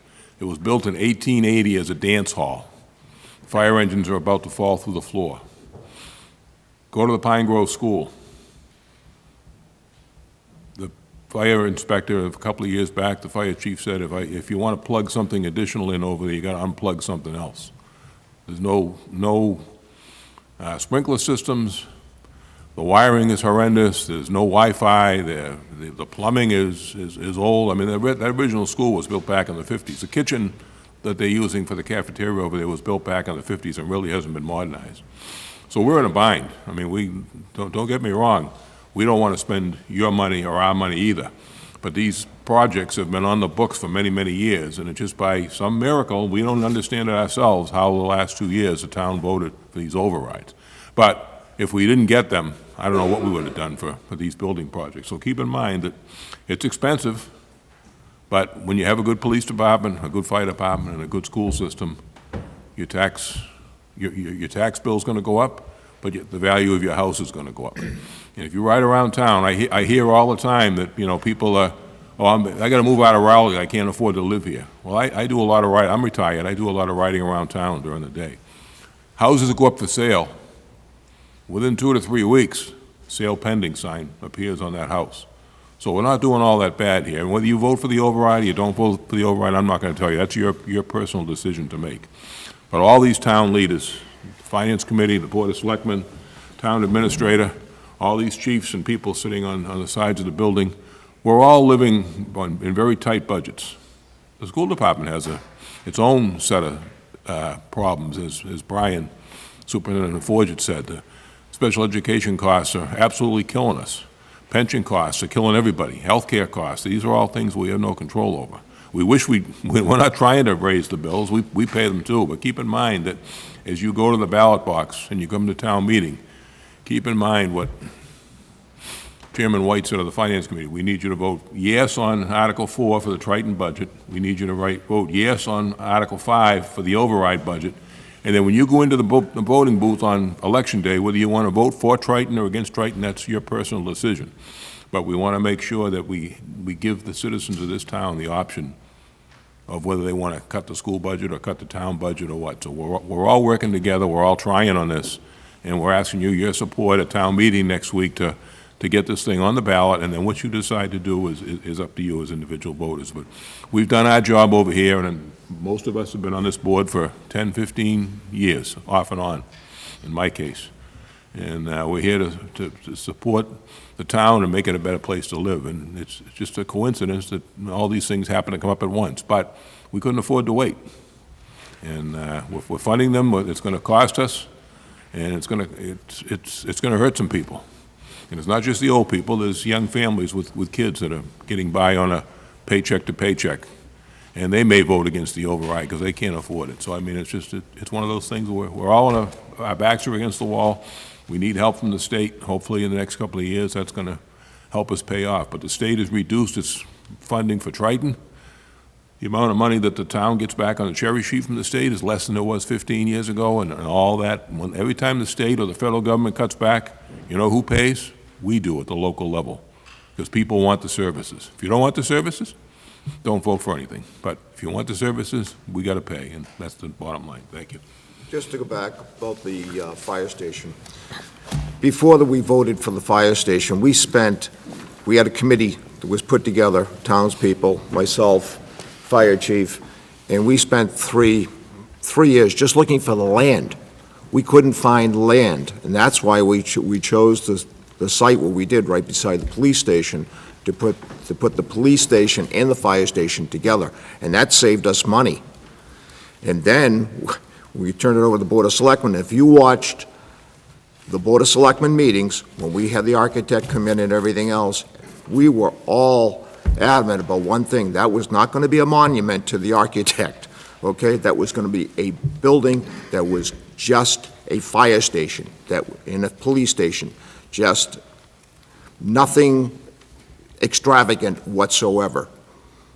So, I mean, we did due diligence, and I'm very proud to be with these guys when it came to putting that fire station and police station together. And Dave, you've done a really good job. Okay. At the end of the hearing, Chairman Perry will call for a motion to close the joint meeting of the Board of Selectmen. Motion? Give me that motion, Mr. Chairman. Motion has been made and seconded to close the meeting, the joint meeting. Roll call. Aye, Robert Snow. Aye, Joe Perry. Aye, Dave Peterson. Hi, Robert, Mary. Larry? I have a motion to close the joint meeting of the Board of Selectmen, Finance Committee, Board of Water Commission. I'll make the motion. I'll second. I'll second.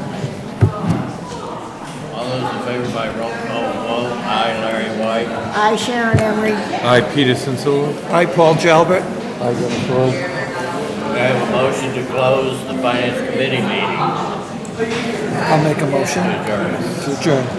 I'll second. All those in favor signify by saying aye. Aye.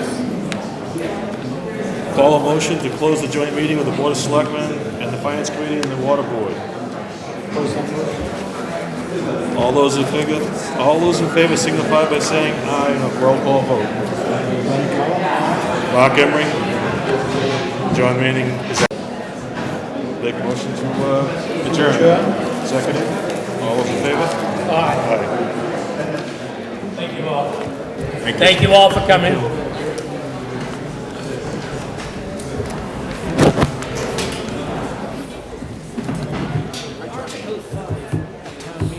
Require a two-thirds vote or simple majority will do?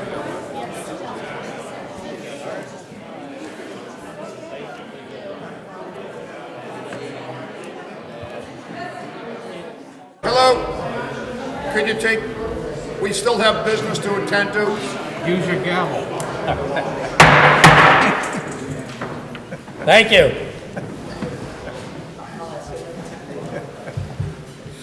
Just a few minutes.